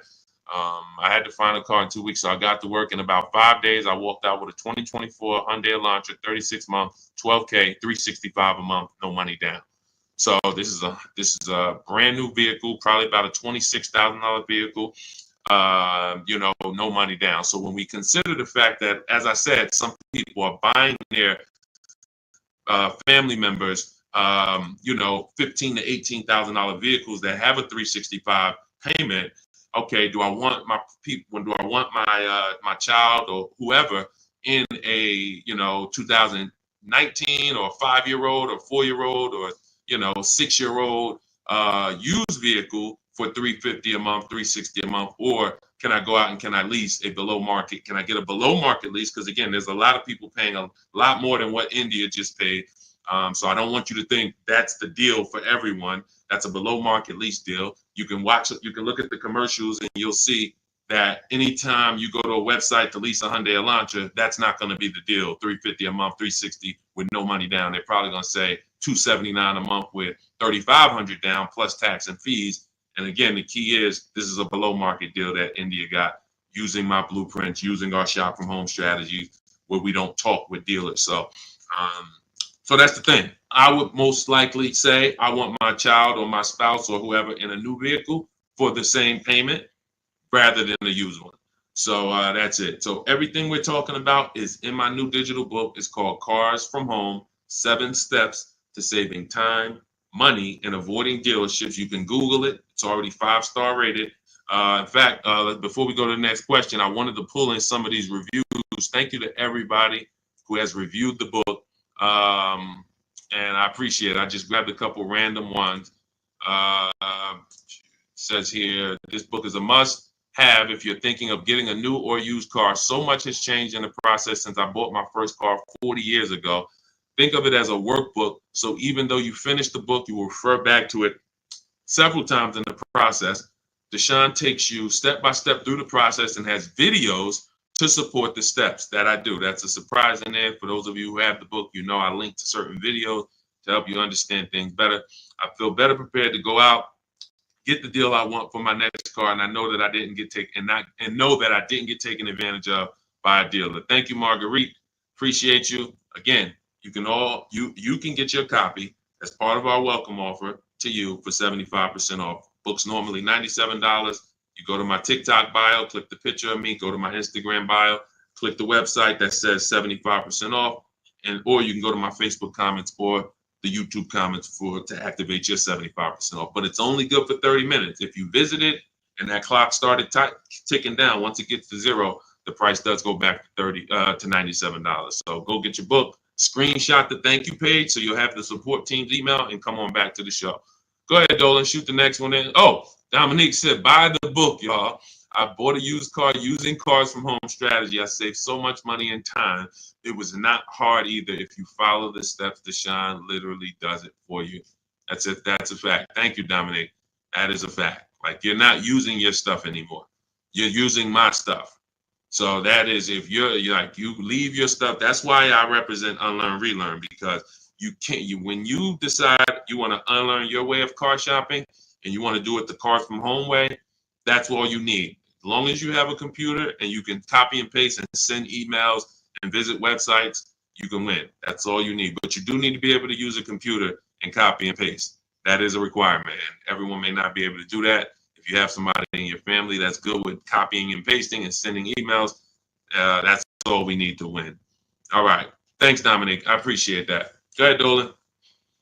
Shout out to the sharers and shout out to everybody running the likes up on TikTok. Thank you to everyone who hits the share button. Whenever you hit the share, tag your best friend, tag one friend in, because they may be car shopping this weekend. Right now, they might be going to a dealership later, and you have no idea. Most people are overpaying by thousands. There's only 3 prices you can pay with cars. Market value, that's what everyone pays. Above market value is what the worst negotiators pay. And below market value is reserved for people who are putting dealers against each other. Negotiators can get market value for negotiators. So even if you're a great negotiator like I am, obviously I was a great negotiator selling cars for 14 years, but even if I was a great negotiator, I'm still going to get market value, because the only way I could guarantee below market value is by looking at multiple options, the same way you buy a TV. You go buy a TV, you're looking at multiple TVs, Walmart.com, Amazon.com, all these different sellers from Amazon, Best Buy. So that's the only way you can guarantee a below market price for your TV, is looking at multiple offers. You could go to Walmart and say, all right, I got a TV, $700. Was it market value? Was it below? Or was it above? You don't know until you look at all the market, and that's what we do. That's what Cars from Home is about. Okay, Alan Carter, 35 years in the car business. Your advice is spot on. Thank you, sir. I appreciate that. Thank you so much. All I want to do is help people find the 20% of car dealers and salesmen who are honest, who want to compete, who want to take care of their customers. That's the 20%. But 80%, we have proven that, working with hundreds of people personally, thousands around the country, we've proven that you must get 5 offers on every car, because 80% are going to be overpriced. Doesn't matter how much you negotiate, they're not going below a certain amount. So when they tell you, hey, Shantola, thanks for coming in, but this is the best offer we can do, that does not mean that's the best offer any Nissan dealer can do. That means that's the best offer Nissan of Bay Ridge can do. That's the best offer Nissan of Hudson County can do. But there are several Nissan dealers competing, and we need to get competitive offers to see who's the 20% of dealers who are going to beat all their competition. And we only do this from home. Go ahead, Dolan. Great questions today. Let's go. Keep typing. Let's get to as many as we possibly can. Does your process work when leasing a Tesla? Yes and no. My parameters for overpaying for a lease should never be broken. They're based off the 1% rule. So how did we come up with the 1.5% rule for knowing bad lease deals? We had to look at what a great lease deal was. And the 1% rule has been around since way before I started leasing cars. So you take the MSRP of the vehicle, the total MSRP, you type that in, and you multiply the total MSRP by 1%. And if your lease payment with no money down is under that, you stole the vehicle. It's a steal. I call it a steal. So we have 3 different ways we look at leases: a steal, a deal, and when it's time to chill. Very simple. A steal is 1% or less. So what does a 1% look like in real life? Look at somebody like Greg. Greg leases his $56,000 Kia EV6 Win, $527 a month. No money down, 12,000 miles per year. Now you can adjust this miles. You can get 15,000, 18,000, 25,000. But the way we shop is based on 12,000 miles per year. That's how we judge the 1% rule. So another 1% deal, less than that. You know, Zafrina uses our strategies, uses what's in my book. She puts the dealers against each other. She gets multiple offers. You can see she used all the scripts, my email scripts. We don't talk. She gets $579 a month on this $65,000 Jeep Grand Cherokee. You look at somebody like, where is Rosalie? Rosalie Ansley is another 1% lease deal. 2024 Infiniti truck, $58,000, $554 a month, no money down, right under 1%. And he's driving something he likes. This was a vehicle he got for his father a couple days ago. So this is a 1% lease. So now we say, when I started telling people about leases in my videos, I knew people were going to go out and get bad lease deals because they just literally don't know how to make people bid, and they're just going in trying to negotiate, not realizing a lease is going to look better than a purchase. The only people who really say a lease is the same are people who really are overpaying for their leases, because they'll say, wow, the dealership told me to shine that with their lease deal, it'd be better if I just buy it because it's about the same price. That means they're offering you a horrible lease deal. That dealership is running a horrible lease deal, and they want to try to talk people into buying. But normally a lease, when you look at like these deals, is, you know, these are hundreds of dollars less per month than they would be to purchase, hundreds less. So now we say, well, how do we know a bad lease deal? You're paying too much money for a car you're giving back. It's very simple. A bad lease deal is just that.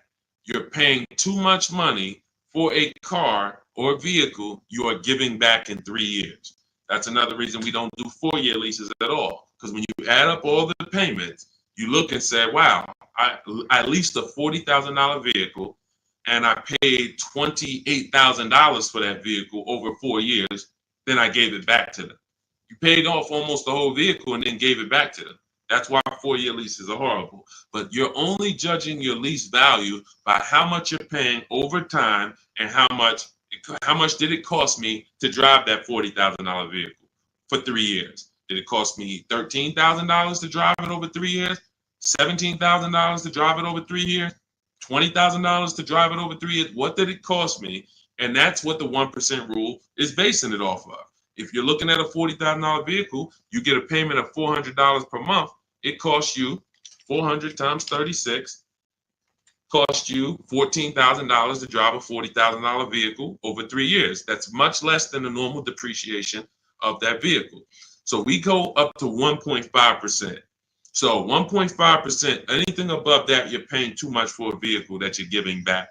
There's no value in leasing that vehicle. And when you compare it to other vehicles, because every vehicle has a different lease program, there's so many other vehicles you can lease and get a lot more value, drive a whole lot more car MSRP wise, and have the same amount of money coming out of your bank account. So that's why the 1.5% rule is our anchor for overpaying. And even though Tesla does not negotiate, Quintiel, because this is all to answer your question, Tesla does not negotiate. You order your car, they have a one price system. When you do your lease for 12,000 miles per year, no money, just giving them first month's payment. You divide that into the MSRP of the Tesla. Is it under 1.5? So I don't care that Tesla. So Tesla doesn't allow us to make dealers bid against each other because every Tesla is going to be the same price from California to New Zealand to New Hampshire to Connecticut. They're the same price. So what we have to say is the lease program good that Tesla is offering? And if I divide my monthly payment into my MSRP and it's under 1.5, closer to 1 the better, the lower the better. But we need to judge that. That's how we would judge that. So when that's the part of our process that would still be applicable when leasing a Tesla. And if you have a vehicle you're replacing, or when that vehicle is up, our system for selling leases, assessing our equity is still applicable because we don't return a lease without checking equity. This is step 2 in my process. If you have a lease, or if you have ever at any point in your life dropped off a lease to a dealership without checking for equity, type me in the comments.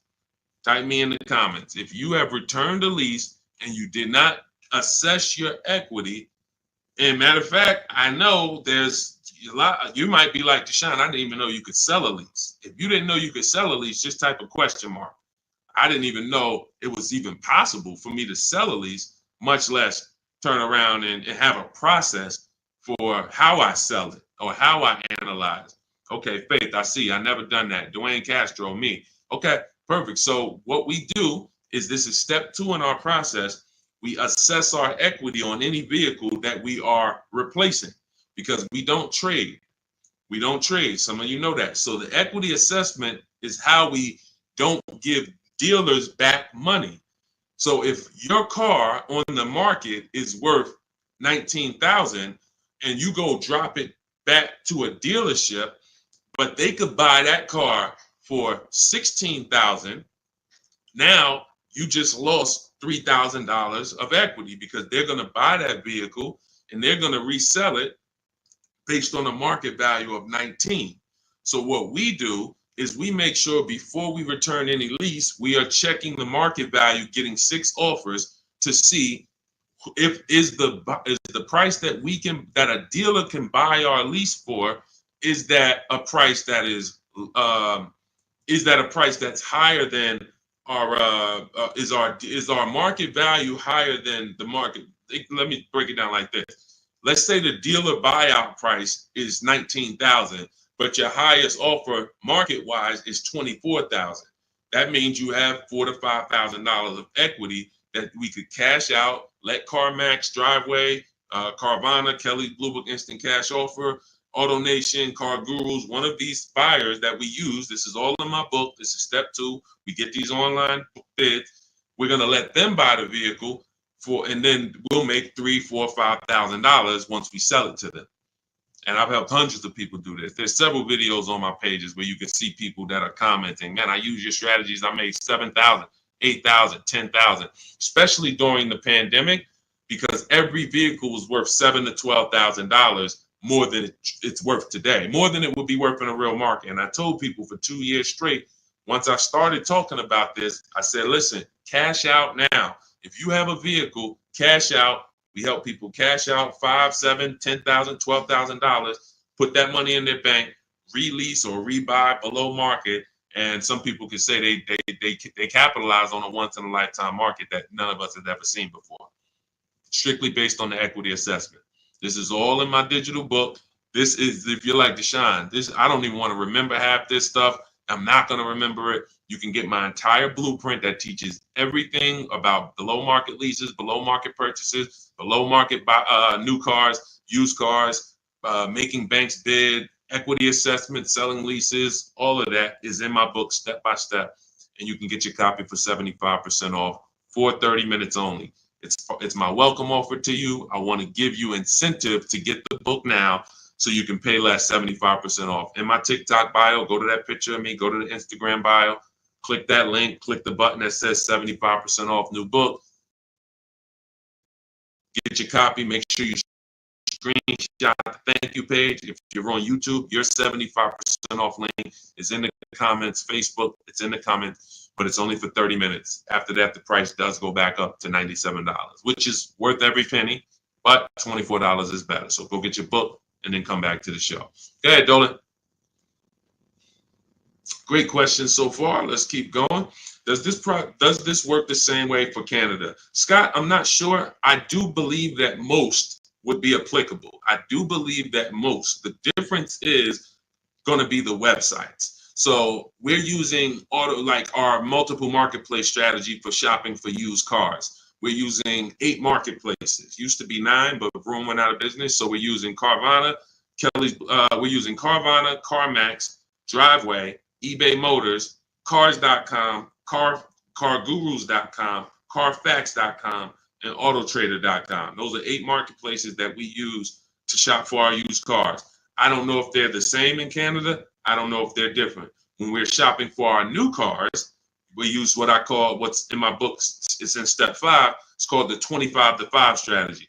We're going to reach out to 25 dealers online. It takes us 20 minutes. You're using my email scripts. In 90 minutes, you're going to have quotes back from all of these dealers to be able to get at least 5 to 7 quotes. So out of the 25, you're going to get 5 to 7 quotes. That's why it's called the 25 to 5 strategy. We're going direct to the dealers' websites. So I give you links to the dealers. As long as these dealerships have similar websites set up in Canada, then everything is going to be the same. The scripts, the way they communicate, the things they try to get you to do, come in, can I get you on the phone, put one price here, and then, for a used car, and then hope you come in and charge you more later. All of that, if all of that is the same, which I believe it is, then everything will be applicable in Canada. It's just the websites will be different. But Honda's going to have their own dealers' websites, so that's why I say I believe 90% at least is applicable, and potentially more. All right, great question. Go ahead, Dolan.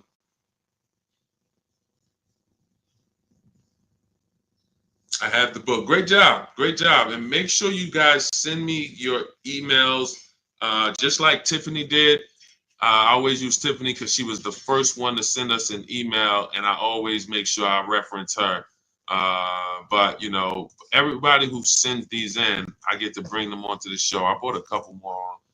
Look, this one is from Christopher. Deshaun, thanks so much for these resources. I read your entire book last night. I've already been underway and trying to put my deal together. What a great book. I have my quotes together. Now I'm ready to take the next step with the calculator. I'm a big fan of your channel and your resources. So I have calculators in the book that I invented. We have 5 different custom calculators: perfect budget calculator, lease counter offer calculator, purchase counter offer calculators, true value calculator for when we do used cars. So I think there's 4. Might be one more, but there's at least 4 calculators that we invented. That these, you can't find these anywhere on Google. I literally wrote the code, and so that's what he's talking about when he talks about the actual calculators that are in there for you guys. So yeah, send me all your details. I love reading stories like that. Okay, Stos, what if I have a 600 credit score? How much is that lease deal that they're going to give me going to go up by? It's a great question. So if you are not in a position to lease because you won't qualify for a lower tier approval, a tier 1 approval, which is basically the best offer. Most leases are they're offering the lease based on tier 1 approval, which you don't need to have perfect credit for. That's not a super tier approval. That's not A1. There's tier 1 and then there's tier A1. So A1 is going to be a super tier, which is usually applicable on limited inventory cars. It's not important, but most vehicles, they're going by tier 1. And so most people can qualify for tier 1 with a good credit profile.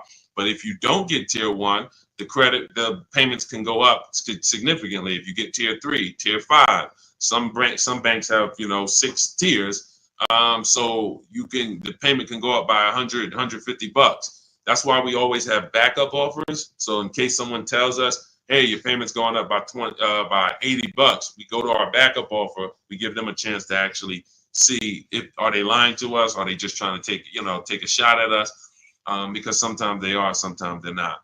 But if I can't qualify for a lease, what I'm doing is buying what I call in my book a smart card. This stands for saving money at the right time. Saving money at the right time. It's not the little smart cards that you may be familiar with. What I'm doing is setting myself up to lease. So I'm going to go get the least expensive car that I can get a loan on. That is the goal of a smart car, to have the least expensive quality car. It must last. Car cannot be breaking down. It's the least expensive quality car that I can get a loan on. $10,000 loan, $12,000 loan. So now I'm going to get the smallest car that I can get, maybe like a Hyundai Elantra or something that was like 25,000 new. And I'm looking to get it around 10,000. So it doesn't have to be too old. Now I'm getting that vehicle. I'm going to drive that vehicle for 2 years, establish a payment history. My payment should be no more than $250 a month. You're talking about a $10,000 loan. So now I got an easily manageable payment. I got a car that is dependable. I trade out of that into a lease in 2 years. But what some people do, which is what I don't recommend you do, when you're trying to qualify for a lease, that should be the goal. It should be, I'm buying this vehicle right now that I'm getting is going to set me up for my lease in 2 years. Now, some people will go, I just got to have what I want now. And they'll go and they'll get the Dodge Charger with the Hemi engine, or they want but they know that, all right, I'm going to go and get a $25,000 vehicle. But because you have a lower credit score, you're going to pay 18, 20, 25% interest. So now when you go to replace that, first of all, in 2 years, you got to make it to 2 years with a high payment, a car that most likely wasn't a quality car, because you're stretching. When I say you're stretching, if you're trying to get a $25,000 Dodge Hellcat, that vehicle probably has 80,000 miles on it, no warranty. So you're getting you're not getting a quality one. You're getting the one you can afford, which is going to be high miles, older. And now you have this high payment, high interest. So when you go to replace that car in 2 years and try to go into a lease, you're going to have a huge amount of negative equity, maybe $8,000, $9,000, $10,000, $15,000 of negative equity. So when you try to go into that lease, you're not going to even be able to make the lease make sense, because you're bringing all this negative equity over from the old car. So that's why I say you discipline yourself. You drive something, least expensive car, because you're building. You're building. We haven't earned the right to get what we want, but if I discipline myself for 2 years, drive a vehicle that is the least expensive, reliable vehicle that'll do the job for me, 2 years down the road, I got 2 years of payment history. I traded out of that into my new lease, and I'm driving a brand new car from that point on. That's the plan if I didn't have good credit, but I knew I need to get to the point where I could lease. That's exactly what I would do. All right, great question. Go ahead, Dolan. Scott Johnson hold on. Ahmed, the payment includes money factor and taxes. So what part of the lease is too much? It's too much based on the total amount for a vehicle you're not going to own. So when I leased my $35,000 Jeep Grand Cherokee, I got it for $330 a month. This was in 2018. So 2018, I paid $330 a month, and then I drove off. It was a 39-month lease. So over 39 months, I paid $12,870 for a $35,000 vehicle. Plus taxes and fees, it would have been probably $39,000. So $12,000 it cost, $12,870 it cost me. When you are leasing, the only thing you are considering is how much does it cost me to drive this vehicle over 3 years. The lower, the better. And that's how I look at cars, and that's how I teach all people who do cars from home, all the cars from home insiders, look at leases and say it's a value play. That $40,000 vehicle, what's the below market lease on that? We get below market leases by making dealers bid. That's what the whole cars. That's a huge part of what the cars from home system is. You're not going to get the below market deal negotiated because you don't know what the market is. 80% of dealers are overpriced. So 4 out of 5 dealers are not going to give you a below market offer. They're going to hold more profit. They'll give you a discount, but they're not going to beat all their competition and give you the biggest discount. That's why we get multiple offers. Once we look at the below market lease, we can determine how much we're paying for this vehicle over a 3-year period. And the lower the better. Because again, we're comparing it to the 1% rule. So the 1% rule has been around. It's literally, I'm driving new vehicles for cents on the dollar. A 1% lease, $400 a month for a $40,000 car, no money down. The same $40,000 car would be $800 a month to buy, based on the fact we know every $5,000 is $100 a month. So $40,000 on a vehicle, that would be $800 a month. That's not including taxes. So you're talking $800 a month, $850 a month to buy a $40,000 vehicle on a 5-year loan. A 1% lease is $400 a month. So we're always judging the lease by how much am I giving them over a 3-year period to drive this vehicle. And, there is a point in time where you're paying too much for a vehicle you're giving back. And that means you signed a bad lease deal. Go ahead, Dolan. All of this is in my book. I teach you about the 1.5% rule and why we don't sign leases over 1.5%. All of this is laid out step by step. That's a huge part. When you hear me say rules, the 1.5% rule, the 8-year rule, these are principles. These are boundaries in our Cars from Home blueprint that we don't step over. We don't. And there's one thing, if you step over, great. That's on you because you're an adult. But it's another thing to know you're actually stepping over a boundary. And that's what we didn't have in the past. We didn't have boundaries that we knew we were stepping over. When is your loan too long? Well, in real estate, you have boundaries. That's why who would sign up for a 40-year mortgage? Type me. Do I have anybody in here willing to sign up for the 40-year mortgage? Anyone? Anyone willing to sign up? You're a smart person. Anyone? You could get a $600,000 house for the same payment as a $400,000 house potentially. Anybody signing up for a 40-year mortgage? What about a 50-year mortgage? What about a 50-year mortgage? No. Most people know, Deshaun, the longest mortgage we're gonna get is a 30-year mortgage. Some of you go for 15 years to pay it off quicker, but you're not doing 40, you're not doing 50. Because that means I can't afford this vehicle. Boundaries. That's industry established boundaries. That means I can't afford this house. If I have to take a 40-year mortgage, 50-year mortgage just to afford it, I can't afford it. That's the same thing we bring. That's one of the boundaries we bring to car buying. We don't do loans longer than 72 months. 6-year loan is the longest loan that we will do on a car. It just leads to problems. Most of the people who've had problems with cars, horrible problem. They still have loans on them, cars breaking down. They should be putting money to the side every year for maintenance, but they can't because they're still making a $500, $400, $800 car payment, and the car is 11 years old. These are issues. These are boundaries that we don't step over. That's why you'll learn in my book, The Rule of 72 and the 10th birthday. 6-year loan is the max. Car should be paid off by the 10th birthday. These are boundaries. That's what we bring. Dion Harvey, would you pay 16 for a Mercedes-Benz with 113,000 miles? No, unless you can pay cash for it, you most likely are going to end up in a tough position. And I'll tell you why. If you can pay cash for it, then you can put away money for the maintenance and for the upkeep. When I sold Mercedes, and I sold them for 5 years, the people who I would literally run into that were in tears were people who the service department told, you have a $4,000 repair, plus you need brakes, plus you need an oil change. So oil change on the Mercedes is $200. Brakes could be $2,000. Then you have a repair because you don't have a warranty that could be your navigation system goes out. That could be $3,000.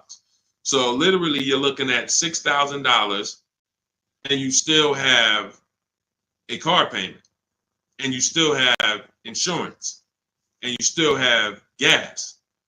So this is something I call the 4 expenses that we take into account. How we're going to acquire the car, insurance, gas, and maintenance and repairs.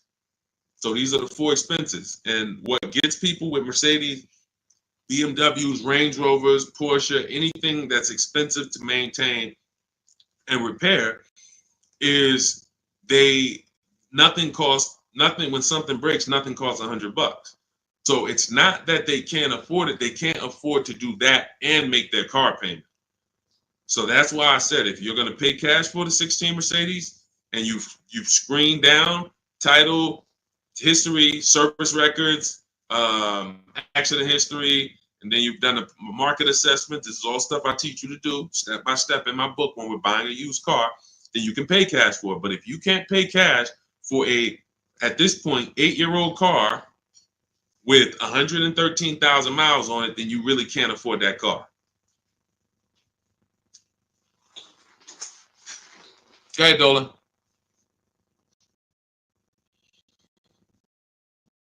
Any Euro car after $100,000 is a money pit. That's why you can get them cheaper. And listen, if you know, you can have vehicles that were well taken care of by people and they just went to upgrade their model. There are plenty of people who baby their cars, their BMWs, their Porsche. They've done all the maintenance. Now they get to 100,000 miles. They might have had it for 8 years and they're ready to sell it. And it's a great opportunity for someone else to buy. But you have to be able to afford these cars. And you have to be able to avoid, if you can't afford to repair and maintain them, then you can't afford these cars. So that's the principle. And again, I'm somebody who's worked. My most expensive car I ever sold was a $435,000 SLR McLaren. So I've had plenty of people who had, $200,000 Maybachs and, $180,000 S63s. Like, there are principles of affordability that safe people, conservative people follow to make sure they're not getting in trouble buying these expensive vehicles. And then there's people who don't have these principles and they're buying less expensive vehicles, lack of quality, and they're basically shoehorning their way into the vehicle with a loan, but they can't afford the vehicle because they can't afford to maintain it. And they can't afford to pay it off in time before things really start going wrong. If I got a paid off Mercedes or paid off Range Rover, but I'm putting, I was paying $700 a month to buy it, but now it's paid off. So now I put $300 a month to the side in an emergency fund. So when something breaks, I go to my emergency fund. Okay, my car needs this, my car needs that, but I'm not making a car payment anymore, so I can afford the maintenance. Problem is, when you're making a car payment and things start breaking, that's the problem. That's what we want to stay away from.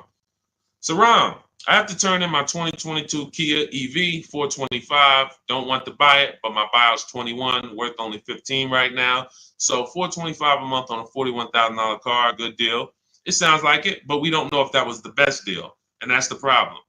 Sounds like it. It's a 1% lease, 425. If you put no money down, and you literally just signed the deal for 425, gave that to them and drove off at 425 a month, then that's close to a 1% lease. And that's but we don't know if that was the best. And I'll give you an example. So Zafrina was shopping for a Jeep Grand Cherokee. She had one coming off lease. She ran her equity assessment just like you. It was no equity in it, so that means she's just going to return it. If there's no equity in the lease, we just return it. When it's done, we start shopping for our lease, just like normal. Once we make our last payment, we get out, we start shopping using our system. Now we get our offers. She gets offers on this Jeep Grand Cherokee Limited, and she said it was about 1.2%, which is a solid deal. I mean, 1.2%. Great value lease. But she said that the dealer who won the bid, who she was about to choose, said that she was coming out of a 1% lease that I had helped her get going back to 2021, right before the pandemic, maybe 2020. She was coming out of a 1% lease. So she was really trying to get back to a 1% lease, not go up to 1.2. So the dealer said, this other vehicle I have, this electric one, I could get you to 1% on that. So she asked in our group, because this is people who shop with Deshaun. If you want to shop with Deshaun, if you want to learn, depends on how you learn. Go to my same bio and you'll see buttons that says, see if you qualify, shop with Deshaun. But I do work with people who want to actually shop in a different way. Blueprint is for people who like blueprints. If you are a blueprint person, Deshaun, give me the blueprint. That is my Cars from Home book. It's the ultimate blueprint to below market deals. That's why I show all of these people who actually used it and wrote about it, and you can read the reviews on it. But when you see these Facebook posts, these are people who have been working with me and in my private program. But anyway, let's get to the point. She now says, should I take the 1% on the different vehicle? I said, you got to you have to reach out to all the dealers that emailed you about the original Jeep Grand Cherokee and now give them a shot, because now that guy might be offering you 1%, but you don't know, is that the best deal? Just because he was going to give you the best deal on the normal version, he beat everyone else. That does not mean he's giving you the best on this electric version. He could be using this as an opportunity to make a little more money on you. So she connects, sends out my scripts. We have this contact script, very simple to use, copy and paste. She sends it out on the electric version. The winning bid comes in at $579 a month, which ends up being a 0.88% lease. So yes, when we look at a 1% lease, we might say, hey, when you're asking, hey, this was a 1% lease, was that a good deal? Yes, it is a good deal. Yes, it is a steal. 1% is a steal. Does it mean 405 was not available on this vehicle? No. Does it mean 395 wasn't available on this $41,000 vehicle you got?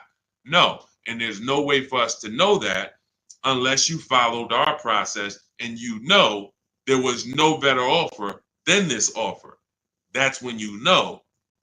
And that's all we care about. We want to guarantee we got the below market lease. We want to guarantee we saved all the money and got the below market discount on the purchase. We want to guarantee that on our used car that we're buying, we got the below market price. And that was the least expensive option within 100 miles of me, 150 miles of me. That's what we roll. And that's the Cars from Home system. So everything in this stream is sponsored in my new digital book. This is not, I don't wing it. And the beautiful thing about what you're going to do with Cars from Home is you're no longer going to be winging the process. This is the second most expensive purchase that many of you will make. And some of you who don't own a home, this is the most expensive purchase that you have made so far. And every single time you make a 5-figure decision on a car, you add these up and you can see I've made $100,000 in car buying transaction decisions over my lifetime. What is my process for getting below market deals? What is my process for not paying what everyone else is paying? You've winged it, but you're no longer going to wing it. This is a 7-step process. In the book, I have links where you can stay right on task. If you're on the lease path, you're not looking at new cars. You're not reading about purchasing used cars. If you're purchasing a used car, you're not using the system on leasing. You're not using the system on new cars. You're on the used car path. That's the way the book is. It's linked and it warps you to the areas so that you can stay on task and not be learning everything about leasing and buying and used cars and new cars and bidding. Or you don't need to learn all that. We just need a path for you that you can follow step by step to get to your below market deal. And that's the way the book is set up. So it's 5 stars. You can get your copy as part of my welcome offer to you for 75% off. It's normally $97, but for 30 minutes only, you get yours for $24. That's 75% off. It'll be in your inbox in 5 minutes, and you'll have everything for the rest of your life to use when it comes to leasing. If your spouse wants to buy, your child wants a used car, you can open this blueprint up at all times and use these strategies that you paid $24 for. Now, if you missed it and you didn't get there before the 30 minutes is went to zero, then you'd have all these strategies and you paid $97 for it. It's still a win. It's still going to be in the top 3, top 5 most valuable books you've ever owned to your bank account. That is the biggest thing. This book being valuable to your bank account. So go get your copy for 75% off. Click that picture of me in my TikTok bio. Click that picture of me on Instagram. Go to that website in my bio, and then you'll see the button that says 75% off welcome offer. YouTube, you have a comment in the, you have a comment for your 75% off in the comment section. Same thing on Facebook. Get there, use it. Make sure you send me all of your deals. Email me with your deals. Every time you make a deal, I want to see it. Deshaun, look at this deal. My biggest thing is seeing the money you are paying for these cars. I want you to be like all of these people who send their deals in. Look, this is what it's about. I don't want you just getting a car. We'll be excited about the car too, but I want you just as excited about the deal you got, because once you see below market deals and you see how different they are than market value deals, or God forbid above market value, you're going to see that you'll never go back. And then I just want you to send me, I want you to help me see what every below market deal look like. Right now, we know the below market deal on this Mercedes that Milligan got is $27,000 off. That sets the market. So if anybody got this same vehicle, the same vehicle that she got, and you didn't get $27,000 off, you overpaid. You know, we know Sean set the market on this on his F-150 Lightning. Some deals are, look, Kimberly set the market on this Maserati Greco that she got earlier this year. She said, look, it was $20,700 off. They gave her sitting at home, getting a bid, a brand new, never before owned. She's the first owner. She got $20,700 off. That's the market value of that vehicle at the time. If somebody got $10,000 off, they paid. That's an average deal. They overpaid by $10,700. So we get to set the market for these vehicles using these shop from home strategies, and that's what I want. I want you empowered. I want you guaranteeing that you save, that no one else paid less than you, and that's the empowerment. You do that right from home, right from your living room. So I will see you all on the next stream. Grab your book. I'll see you inside the book, and God bless you. Let's keep unlearning and relearning.